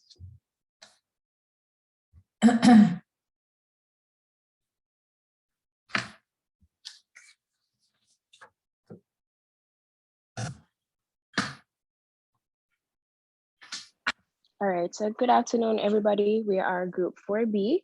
I'll be presenting today. So I'm Brittany, I'll be presenting with Tiffany and Georgia, and we'll be looking at ensuring the qualities of good assessment, talking about validity and reliability. So. Good afternoon. Hi, Jason. Our objectives are going to be at the end of this presentation, students will, 1, define reliability and validity as it relates to assessments, state the 3 forms of reliability evidence, state 4 sources of validity evidence, and lastly, complete a quiz with 8 questions on reliability and validity. So I'm going to ask for you to watch this video on reliability, and then I'm going to ask you a question, which you'll be expected to give your response. So ensure that everyone is paying attention. Are we ready? You can also let me know in the chat. Yes, we are. Can you ask the question first so that we know what to look for in the video? No, I don't want to ask the question first, and that's purposely. So I want to know how much you got from the video. So I want you to pay attention. You can't tell a teacher to change your assessment. Thank you very much. So I'm giving you the heads up that there's going to be a question. All right, so let me know in the chat if you can hear the video as soon as I start playing it.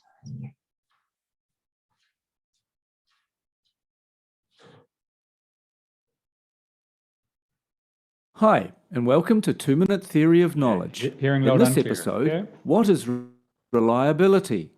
Reliability is an important judgment concept in TOK. We often ask, how reliable is this knowledge, or when can we rely on that knowledge? We might judge some claims, experts, or sources to be reliable. But what does reliable actually mean?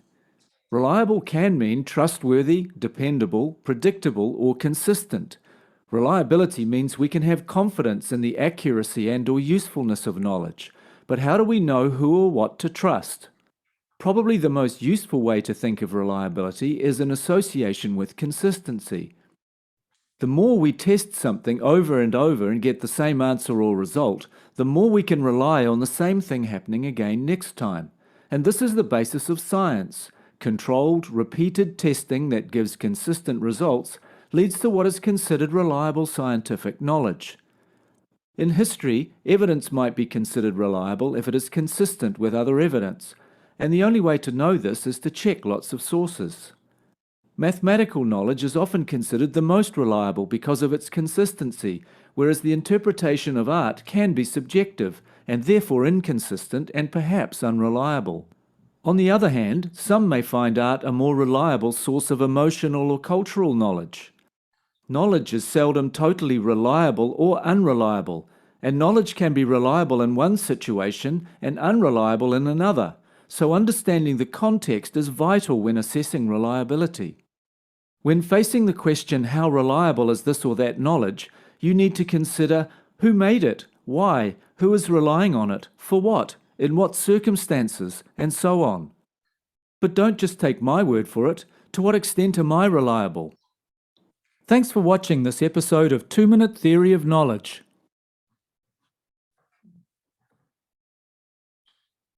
All right, so my question is, what do you think reliability means in your own words? looking for at least 2 responses.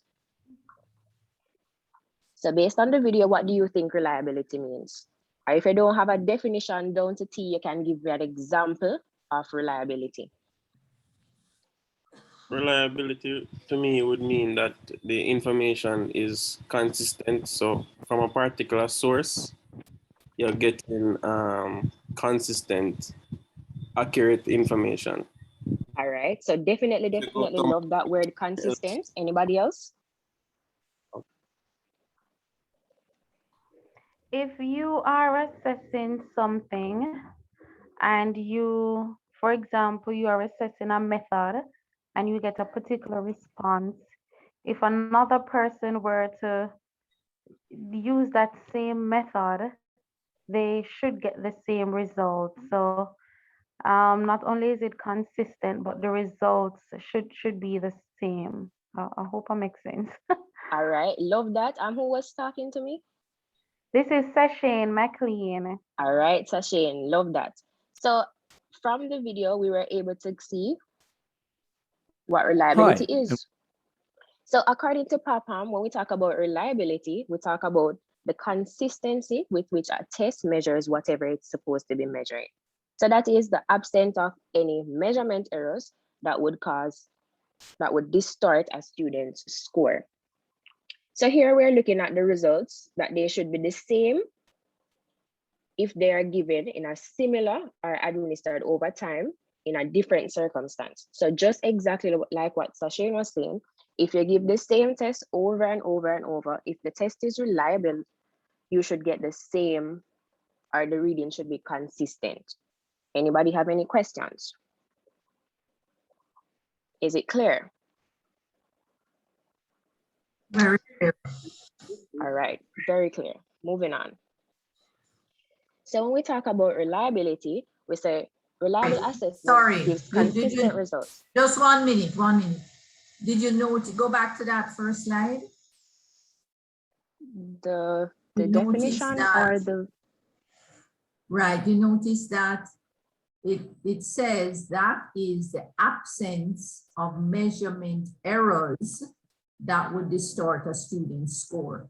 So that whole concept of error of measurement comes into play again, right there. Okay, go ahead. All right, thank you, Doc. So when we look at assessment being reliable, we said it gives consistent results by eliminating errors from the different sources. Reliability is understood in terms of the dependability of the spread of marks of all the students who take the test and not for individual students. So it has to be with the results of the entire batch of the students. So when we look at reliability, we say researchers have determined that the reliability evidence can be classified in 3 forms. So we look at the stability, we look at alternate form, and we look at internal consistency. So the stability is the consistency of the test results over different occasions. So if a test is administered on Monday and then it's given again on Friday, it should yield similar results. Am I clear so far? Yes. Yes? All right, so the main characteristic of stability is the fact that the test can be administered on more than one occasion and you still get a similar result. So the questions here should not be changed, just merely the time you're given or the date which you're giving the test. That's the only thing that would be different for stability. So now we're going to look at alternate form of testing. So this is when a test may need multiple forms of administration. Just stick a pin. So the circumstances. Stick a pin, Brittany. Just to mention though, that if there is a change in time, there is still the risk of the consistency level being lower than it would have been if it was the same time. Why do you think that is, guys? Class? Quickly. Over time, teaching knowledge, the students may forget or they may learn more. Well, if it's in a reasonable time, and let us say they would normally, you know, have still retain a certain amount of knowledge and understanding. Let's say it's in a reasonable time, but the time of day is different. Maybe the student would be tired. Yeah, the time of day can impact the students' ability to perform, you know. All right, just to mention, there are always factors that impact the error of measurement, the consistency level, okay? Within a reasonable range. Okay. When you ask that question, Doc, what came to my mind is the fact that persons who got the test in the morning might share the answers with their friends or other peers in another class. Yes, that there is that risk as well. So I remember that was the case for me when I was going to high school. Students from other class always share the answer with my class or vice versa. So if we got the same tests, that means everybody is going to pass. Okay then. Confession for the soul. Gone already, man. Gone already. Alternate form of testing. So this is when a test may need multiple forms of administration. So the circumstances may differ, or the actual time of delivery may differ, but the actual questions or tasks must be consistent. So there may be absences due to illness, or that there are a lot of reasons why students are unable to take a test at a given time. And the test may have to be administered in a different way, such as supplemental exams, commonly used at local universities. So usually, I know for UA, if it is that you missed a test and you happens to be able to do it over, they're not going to give you the same paper. So that would be an example of alternate form of testing. So these forms of tests may be checked beforehand for a similarity of structure and levels of questions. So you want to ensure that the questions are similar in structure or similar in what they're asking, but they're not the same exact question. So alternate forms are necessary as expected. Events may cause exams to be postponed for some students. The exact test may not be used as students may become aware through others of the precise content of the test. So many of these tests happens to be entry-level exams for professions. The testing environment in such scenarios definitely need alternate forms of testing. Do we have any questions or any comments on alternate forms of testing before we move on?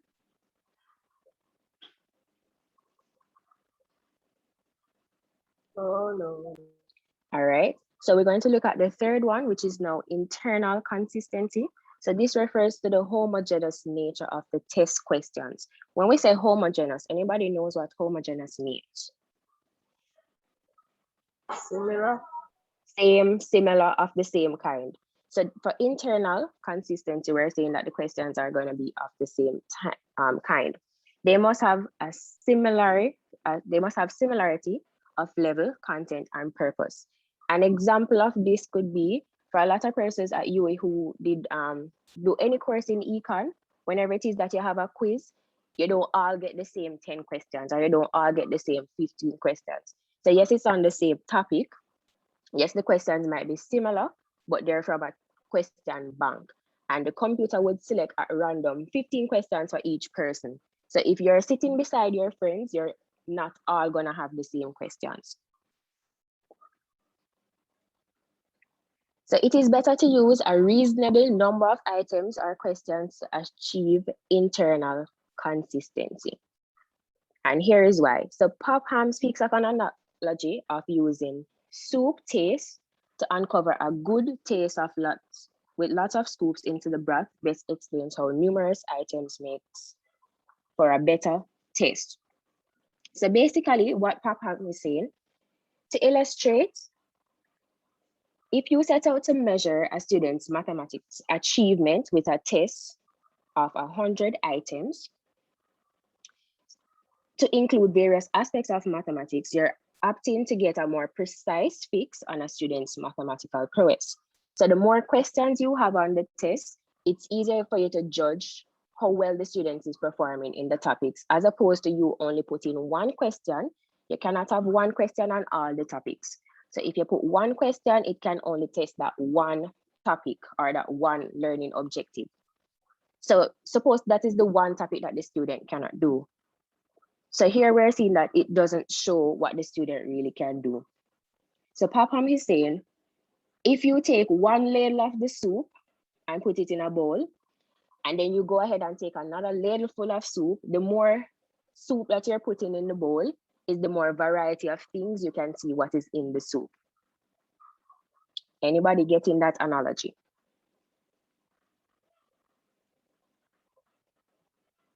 Yes, I got it. All right, nice. Yes, So just Brittany, to and it's ensure, making me hungry too. Mhm. just to ensure everybody is following, what are the 3 forms of reliability evidence we have gone through? Stability. Stability. Alternate forms, sorry. Alternate forms. And then the third one is? Right on the screen, internal. Internal consistency. Nice. So a test that is internally consistent will be very effective as the error for measurement becomes less. So when you talk about the standard deviation and the mean percentiles, they become less prone to error. All right, so what are some factors that you think will affect reliability? So we were discussing a little bit of them earlier, but what are some of the factors that you think will affect reliability?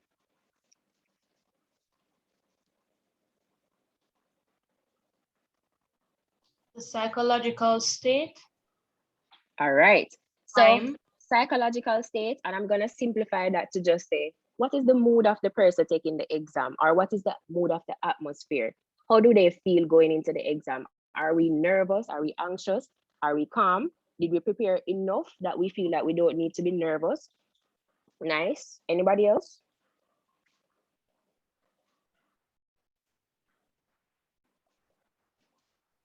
Bias is a Time of day. Time of day. Bias. So here I have structure of the test. the structure of the test, the method of test administration. So you look at the structure of the test, you also want to think about, are the instructions clear? Do the students have adequate time? What are some of the questions that we have on the test? Yes, you can think of the physical conditions. So is the rain falling? A lot of persons, when the rain is falling, their mood goes down and they're not able to do the best that they can on the exam. Persons might be afraid of lightning. So administering a test when there's a lightning storm or a thunderstorm, you know that this would affect the reliability of the exam. Are there any distractions? And you can also look at the method of marking. So if it is that there's only one person marking the exam, so for instance, for this course, and then for the other set of students, there's only one person marking their exam. So because of the difference in objectivity, you know that the reliability might vary.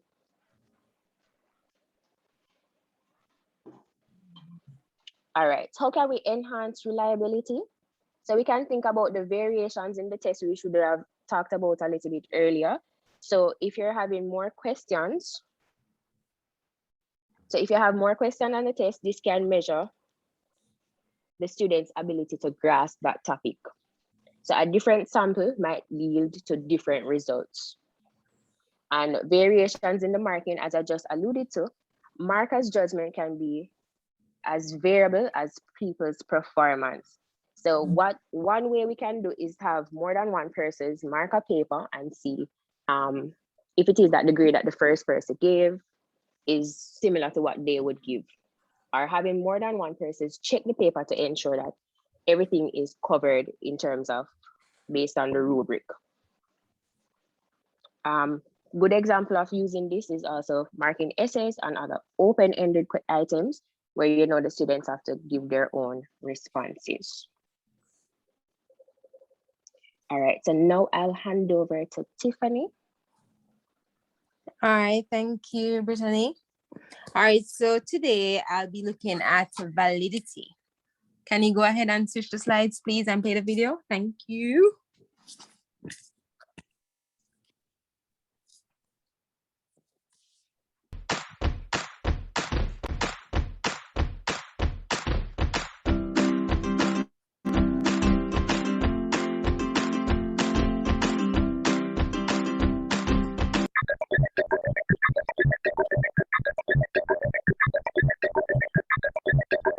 Test validity is the extent to which a test, such as a chemical, physical, or scholastic test, accurately measures what it is supposed to measure. In the fields of psychological testing and educational testing, validity refers to the degree to which evidence and theory support the interpretations of test scores entailed by proposed uses of tests.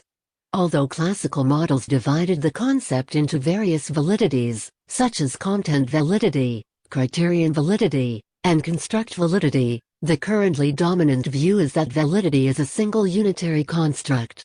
Validity is generally considered the most important issue in psychological and educational testing because it concerns the meaning placed on test results.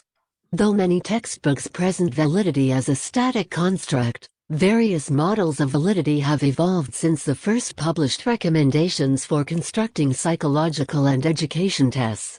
These models can be categorized into two primary groups: classical models, which include several types of validity, and modern models, which present validity as a single construct. The modern models reorganize classical validities into either aspects of validity or types of validity supporting evidence. All right, so based on that video, can anyone say, like, give me a brief synopsis of what you think validity means?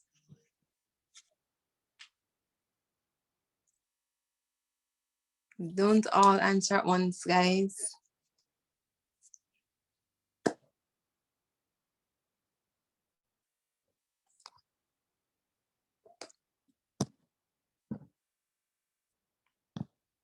Hello?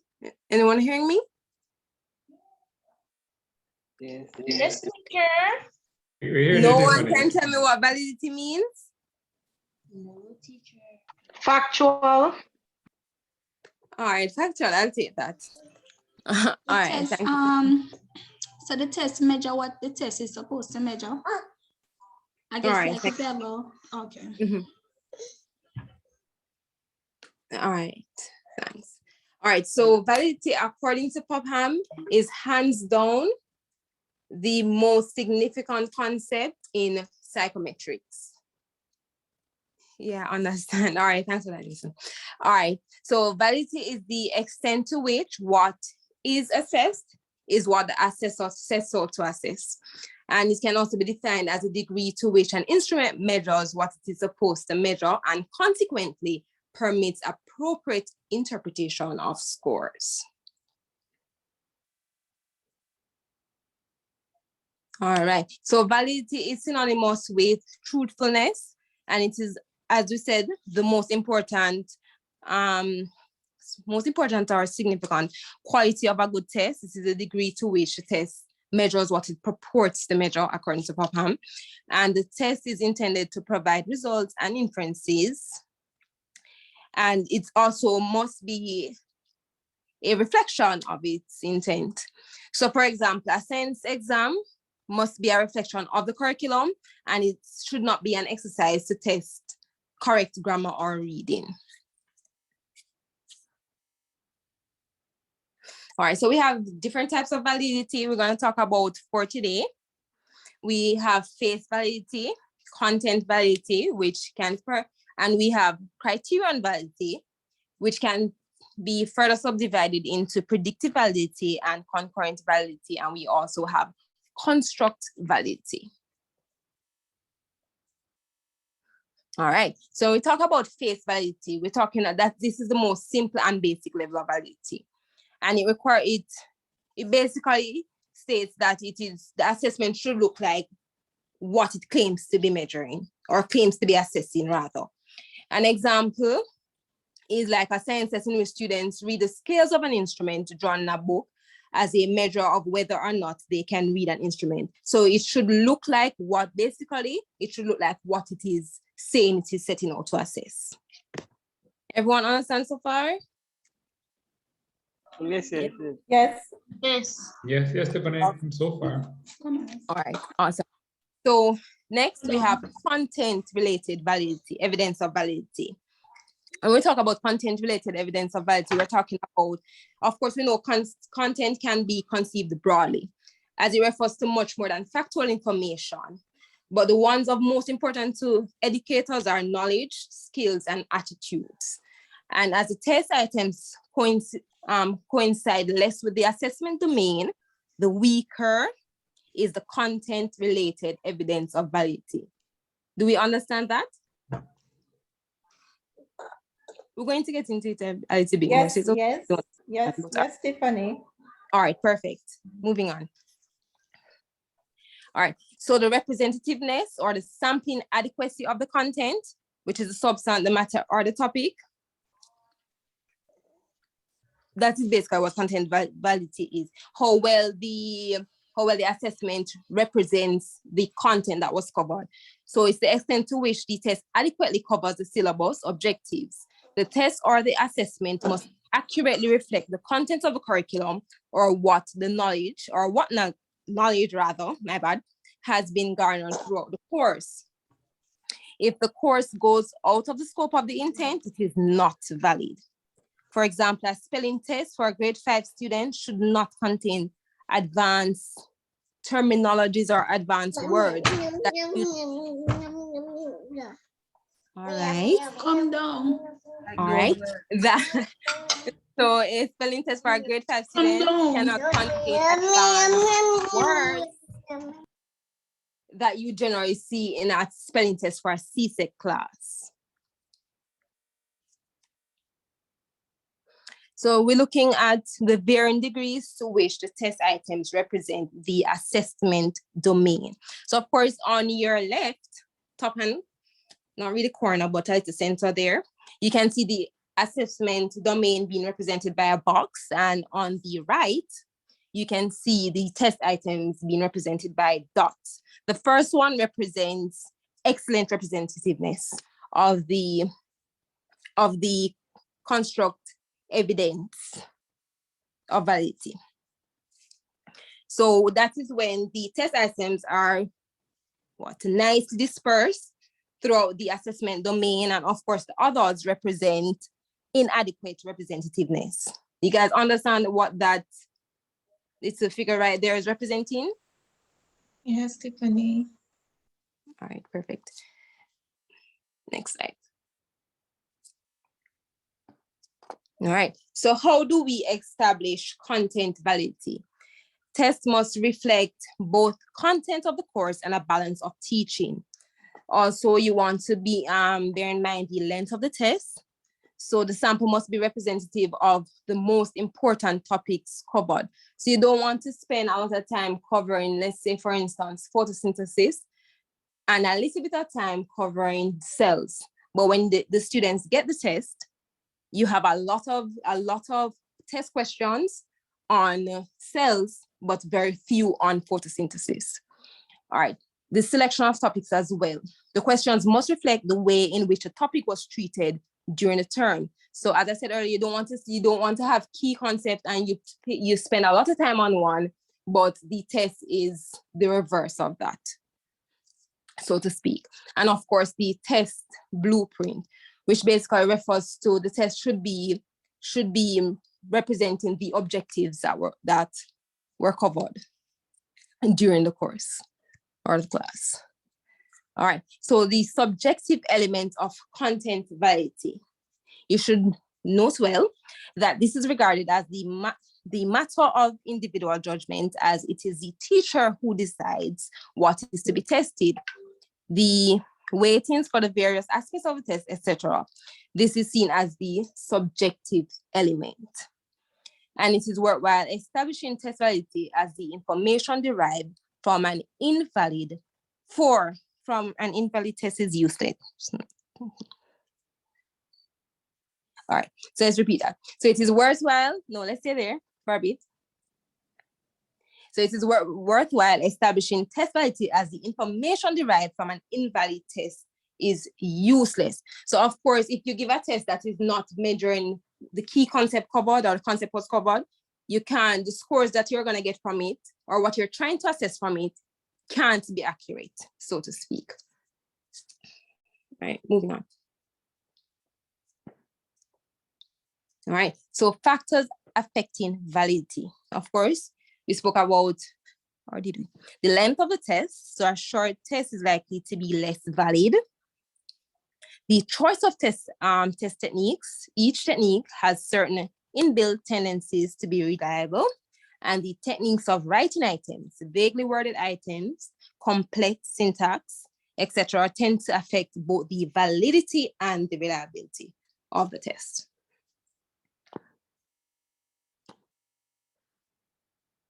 All right, so how do educators go about gathering content-related evidence of validity?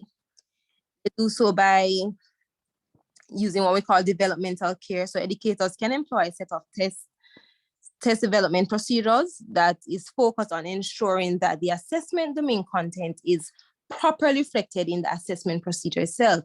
So depending on the level of the test state, different measures may be employed. So the higher the test state, the more measures you want to employ.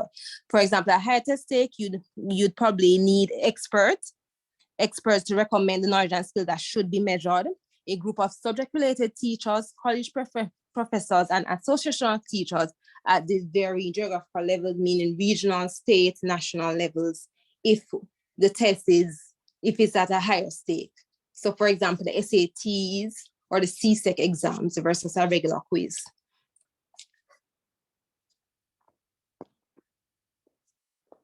All right, so with lower test stakes, the teachers need to focus less on their concerns and more on the assessment domain, ensuring that all the important skills and knowledge that were taught during the semester, to include the key concepts, are represented in the assessment instrument.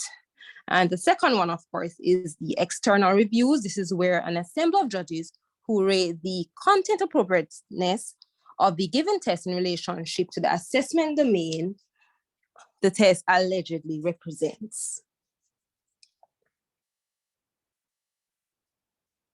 All right.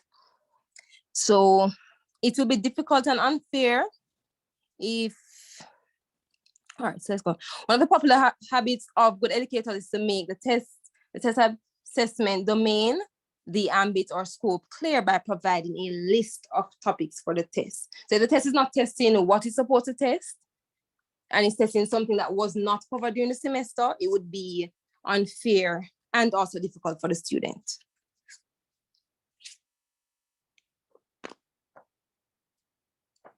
All right, next we have the criterion-related evidence of validity. This is the form of assessment that is concerned with the prediction of students' performance on a test, and much of this takes place in the aptitude test for high school students as they prepare for exams.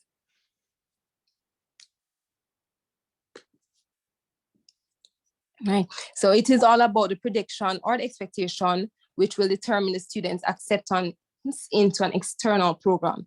And if there are poor test inferences for a particular student, supplementary assistance may be sought.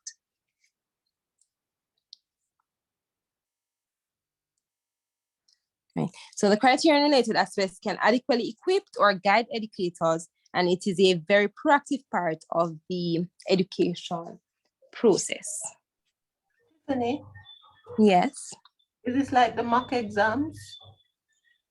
When you said the criterion really, like it is inferring for external exams, the first thing that popped into my mind is like when you're getting ready for your CXCs and your administration want to determine who they think going to make up their sixth form or go to first year UE, they would do some mock exams to see, get like a temperature of what the exam results will be like. It would be like perfect. That's great. Okay. All right, and next we have the construct-related evidence of validity. This is when the entire assessment domain is looked at. So the aim of the assessment is to get positive results, as if they are underperformance, the test may not be valid and an intervention study may take place.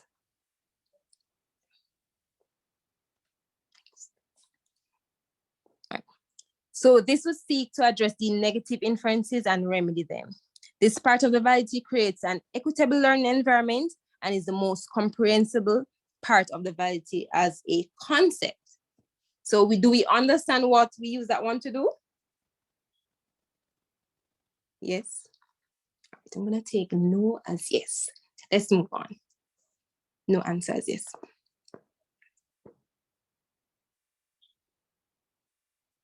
All right, I'm gonna hand over to Georgia and she'll take it from here. Good evening, everyone. Thank you, Tiffany.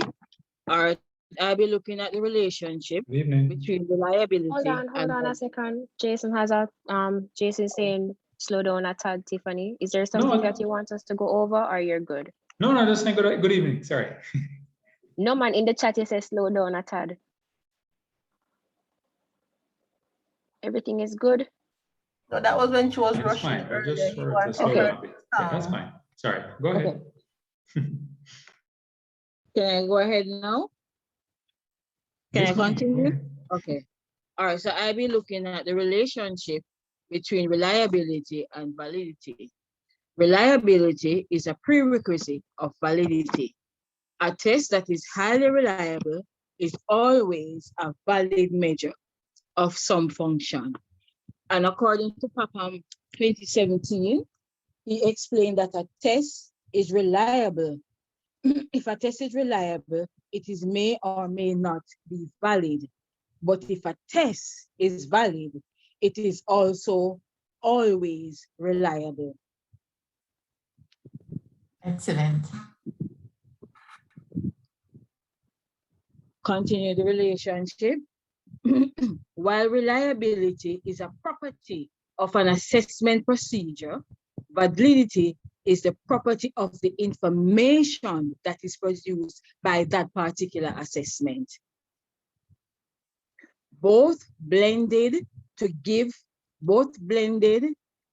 sorry about that, both blend to give a property, a requirement. When both are blended to give the property and requirement, it gives a sound dependability. So that means if you do the assessment and it is high in reliability and validity, you know you can depend on that particular assessment. Validity will tell you how good a test is for a particular situation, while reliability will tell you how truthful a score on that test will be.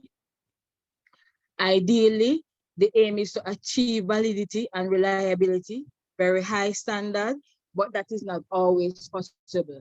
And what Brittany had alluded to, depending on the time, the weather, and all of those factors, that can derail the validity and the reliability of an assessment. Actually, let me make a correction there. It won't derail the validity, but it the reliability might affect the reliability of the test, but it won't really, you know, the validity is in the body, in the content, the substance of the test and what it represents. Okay. Yes, thank you for the corrections. Moving along.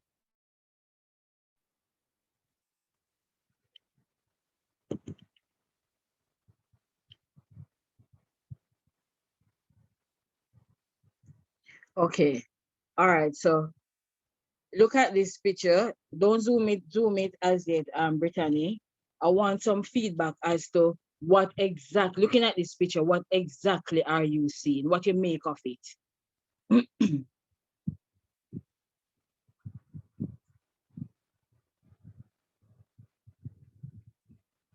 I'm listening. Don't let me start calling name, you know.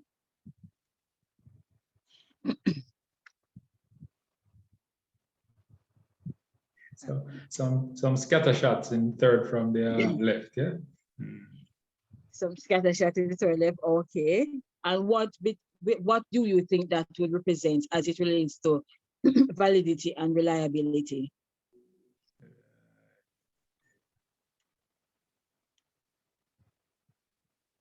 Jason?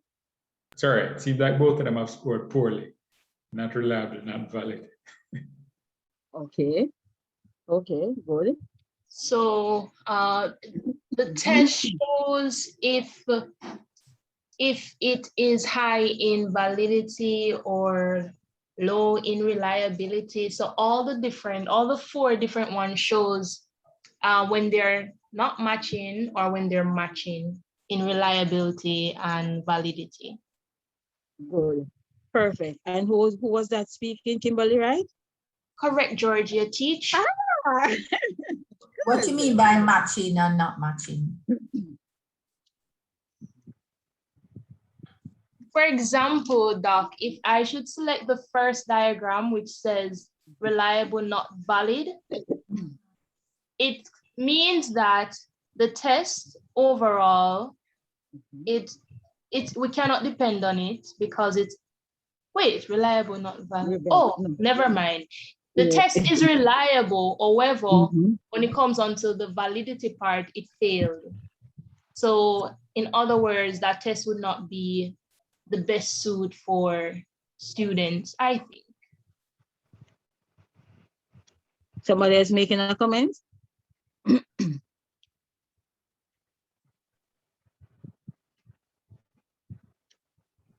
Question, does the diagram also, it looks like a target to me, I don't know. Yes, it is. Yes. Okay. So it's at a gun, so it's basically it's a gun range, or if you know dart, it's something similar to that. So what this is basically showing for the first slide, as Kimberly said, most of the target was on the outside. So it is reliable, but it is not valid. While the closer you go into the circle, it have low reliability and low validity. And then for the third one, it is not reliable because it is all over the place, and it is also not valid. And if you look at the last one, which is very perfect, it is both reliable and it is valid. You notice the target, the red, they hit it way down called bullseye. So you administer the test under the correct circumstances and you yield the consistent result, then you can come to the conclusion that it is reliable and it is valid. Everybody understand? Yeah, I know they use this to represent the reliability and validity, but I've never been able to fully understand it myself. All right, so Doc, I think I can take a shot at it. So, so looking at the first picture for reliability, we know that your results must be consistent. So all of the shots are in the same area. So that is why it's reliable. But it is not valid because it is not in the target area. Not in the bullseye. Right. So the target area is the red circle here. So moving on to the second picture. So it's not valid, so the bullet is in the middle. The target in the middle? Yes, the target is the... So question. It's the black dot. I have a question. So the target, would it be the correct answer? The red spot? Yes. Okay. The center circle is the most. Right. desired. What is called bullseye. Yes. Yeah, I understand. Right. I understand. So that would be the test is testing for what you set out to test. So it is that would be your area reliable. there. It would be reliable because everybody would have Because similar all of the answers. Yeah, I understand. Right. All right. For the moving second on. picture, we see that all of the shots would be all over the place. Yes. But Brittany, notice that in the second, what would you say, that picture, all the shots are fired. It has moved from the outer range, the green, so it's moving towards the target. So although they are not coming together as a cluster, it is low reliability and low validity. Right, unlike the one to the right where it's dispersed, there's no togetherness, it's not moving towards a central point. Then it is noted to be not reliable and not valid because it's not meeting the So you're saying the target. first one is not reliable?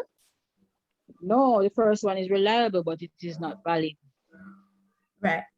I started from the second and the third. Okay. So reliability is shown there by showing the shots being close together. Yes. So whenever you have reliability, the shots are close together. Interesting. Consistency. I think that's more what they're trying to Yeah, good. That's show. British interpretation. That so in other words, the result is close enough. Yeah. Yes. Consistency. And Yeah, consistency. Yeah. Mhm. So it's reliable, but not necessarily valid. But More validity the closer it comes into the But bullseye. the low reliability come now where the shots start to spread out. Yeah, but it comes Spread closer out into like the in number bullseye. 3. Although I don't get the not valid in the, I don't understand the center one though. So now it's not being valid, it sort of moves away from the bullseye, it seems. Yeah. Where I in the middle is the bullseye animation. Yeah, but the center, I don't understand that part of it. Which part of it, Miss? I don't understand how they represent it. I never did. Well, The only thing I get about it is that when the shots are close together, it's reliable. that suggests reliability, yes, yes. Right, That's but the interpretation. validity part of it, I know because the shot is in the picture. So how are they representing the validity? It seems like the more valid it is, Doc, is the closer it will be into the bullseye. Less valid, you move away from the bullseye. Perfect, Jason. No, but you have a one. So low validity brings it into like the blue circle, some in the white, the inner white one. Right, because when it's not valid, they're out in the outer green one and the outer white one. Right. Yes. Yes, because it's alluding to a bullseye or dartboard where the aim of it is to hit the red part. Or the black circle right in the middle. That's why I was wondering about the other 3 with the bulls that with the thing in the middle with the dot. No, Miss, that is not the dart or the shot has been taken. That is the one known as the bullseye. It's an eye. It's not one of the shots, right? Oh, it's not a shot. The color coordinate probably could have been different. Yeah. Oh, that's why I think. Yeah. So the black center is the ideal. Not one of the shots. Right, that's a target. Oh, that's a target. It's a bull's eye, so it's the eye. Yeah. Oh, I think you have a lot of marksmen in your class, Doc. By the way. Yes, Jason. Well, I mean, I just didn't. This the dot in the middle that was really was stirring you. Yeah. That's the one I didn't really get. Oh, I'm glad you point that out to me. You should have made a different color. Ideally, yes. Oh, I guess because the iris is black, the pupil is black. I guess that's why, and it is named bullseye. I guess that is why they have the middle in black. All right, I kind of get it now.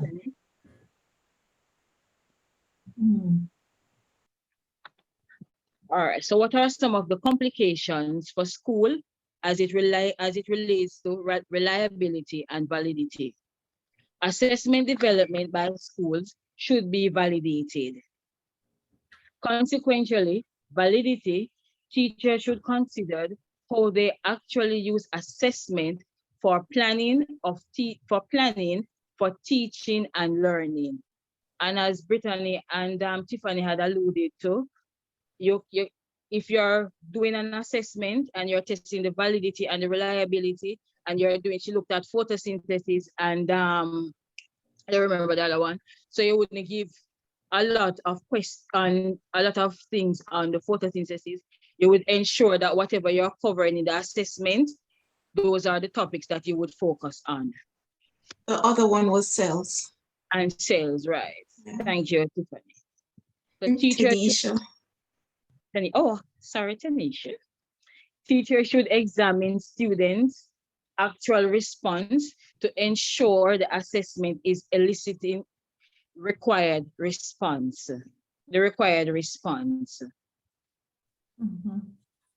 Moving on.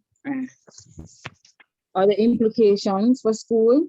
Where possible, monitor the validity of external design assessment. And as you know, we have the PEP and we have the CSEX. For that, now teachers can always, to a higher extent, the principal, they can always send feedback in writing to the examiners if they have any contention with a particular question or subject area. And then they can establish consistency in assessment through moderation. And this most of us have gone through as it relates to moderation, especially when doing essay type questions. One examiner might have a different perspective of a particular topic, and then another may have a different perspective, so they can come to some common ground as to what marks can be given to the student based on what the student has presented. And even with our course, I think Ms. had mentioned that she would be the first marker, and then the other lecturer would be the second marker. So if there's any discrepancy, then the other marker may look at a different angle, as Ms. may look at another angle.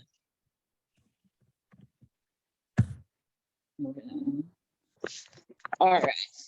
So, and everybody, I didn't get that. I just wanted to know how much more you have. It's 7:50. Okay, we have quite a few more slides, you know. It's just 2 slides, which would be 2 questions, or do you guys want to skip the 2 questions and just attempt the ones in that are sent in the chat?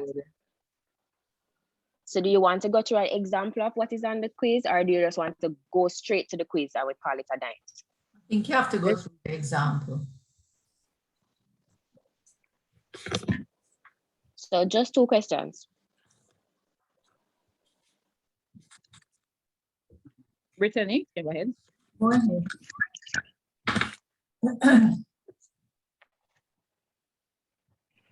All right, so question on reliability. A committee of teachers and central office administrators have been developing a basic skills test that the district's high school students will need to pass if they are to receive an endorsed diploma. The test is computer administered and can be taken at any time the students wish during their senior year. What kind of reliability evidence would be most important because of the different times that students can take the test? So first, just want to remind you of the 3 types of reliability. We looked at stability, we looked at alternate form, and we looked at internal consistency. So read through the question, take a minute, and then retest. So that would be considered as the stability. Oh, I never heard them call it that before. What yearbook you used? This, the question, say that again, Doc. What year, which edition of POPAM you used? So this one is from 1995. That's an old dated version. I gave you a new one. The questions are not in the new one because I'd have to sign up for EduLab. We'll still resort to the new one because I never heard it called that before. It's test retest. That's the name of the reliability. It might confuse them because they have the newer version. We have the newer version. I think they have both. And they still use the same example, but be aware, let them know there is another name. Okay. So for the test retest, it's talking about the consistency of the test, just like stability. So it's the same thing, it's just that I call it a different thing. Right, but it's not usually called that. So it might. So it's no longer called stability and it's called the test retest. I've never really heard it called stability, no. The name, the formal name. It is a stability test, that is true. Right, so the test retest is a stability test. Mm-hmm. But let me see what him call it. It's a test retest in POPAM right here.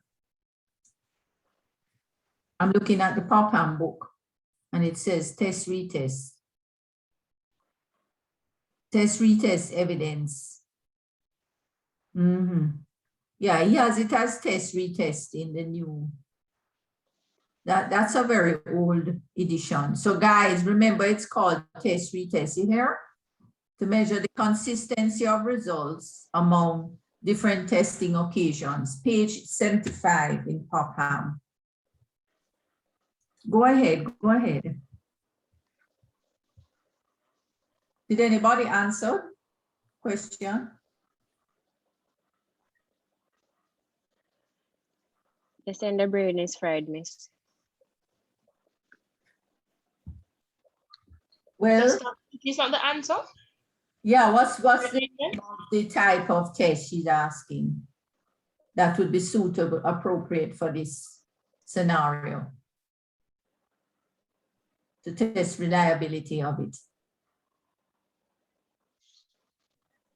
Miss, wasn't it the stability one that she was referring to, where you said it's called test retest? It's called test retest, yes. That's the answer, that's not the answer? Yes, that is the answer. Nice. But I'm just All making right. you aware because that is a very old edition she was using there and I've never heard it referred to like that, although that's what it is, you know. All right, so the last question. Test,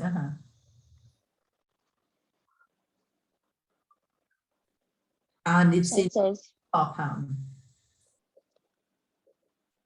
for all of his major classroom assessments, a history teacher asked the district social studies supervisor to review the draft assessment instruments to make sure that they're covering the right knowledge and skills. Although most of the time the supervisor approves the proposed test as is, on a few occasions the supervisor has identified content coverage gaps. What kind of evidence is the teacher assembling?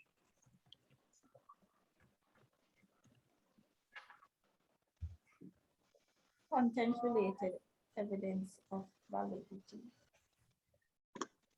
Can somebody confirm? Do we agree? Agree. Agree?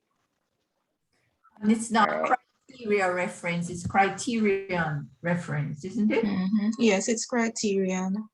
All right, just Yes, doctor. pointing that out again so that you don't, you know, you guys don't go astray. In their PowerPoint, they have criterion though. I know, but somebody might pick up on this one. Understood. Realize. Okay. Right, so that is the end. I've already placed the link for the tutorial in the chat. You guys can do it. I'll share the results for it in the WhatsApp group or probably on Google Classroom where everybody can see it. All right. Thank you. Is there anybody that is absent today that I need to note? I'm not taking out the register. Anybody absent? Who's absent? Yes, it's Janelle Davidson. Janelle? Janelle, you said? Yes, Doc. Davidson. Anybody else? Anyone else? No? Okay. All right, guys. Good night. See you next week. Good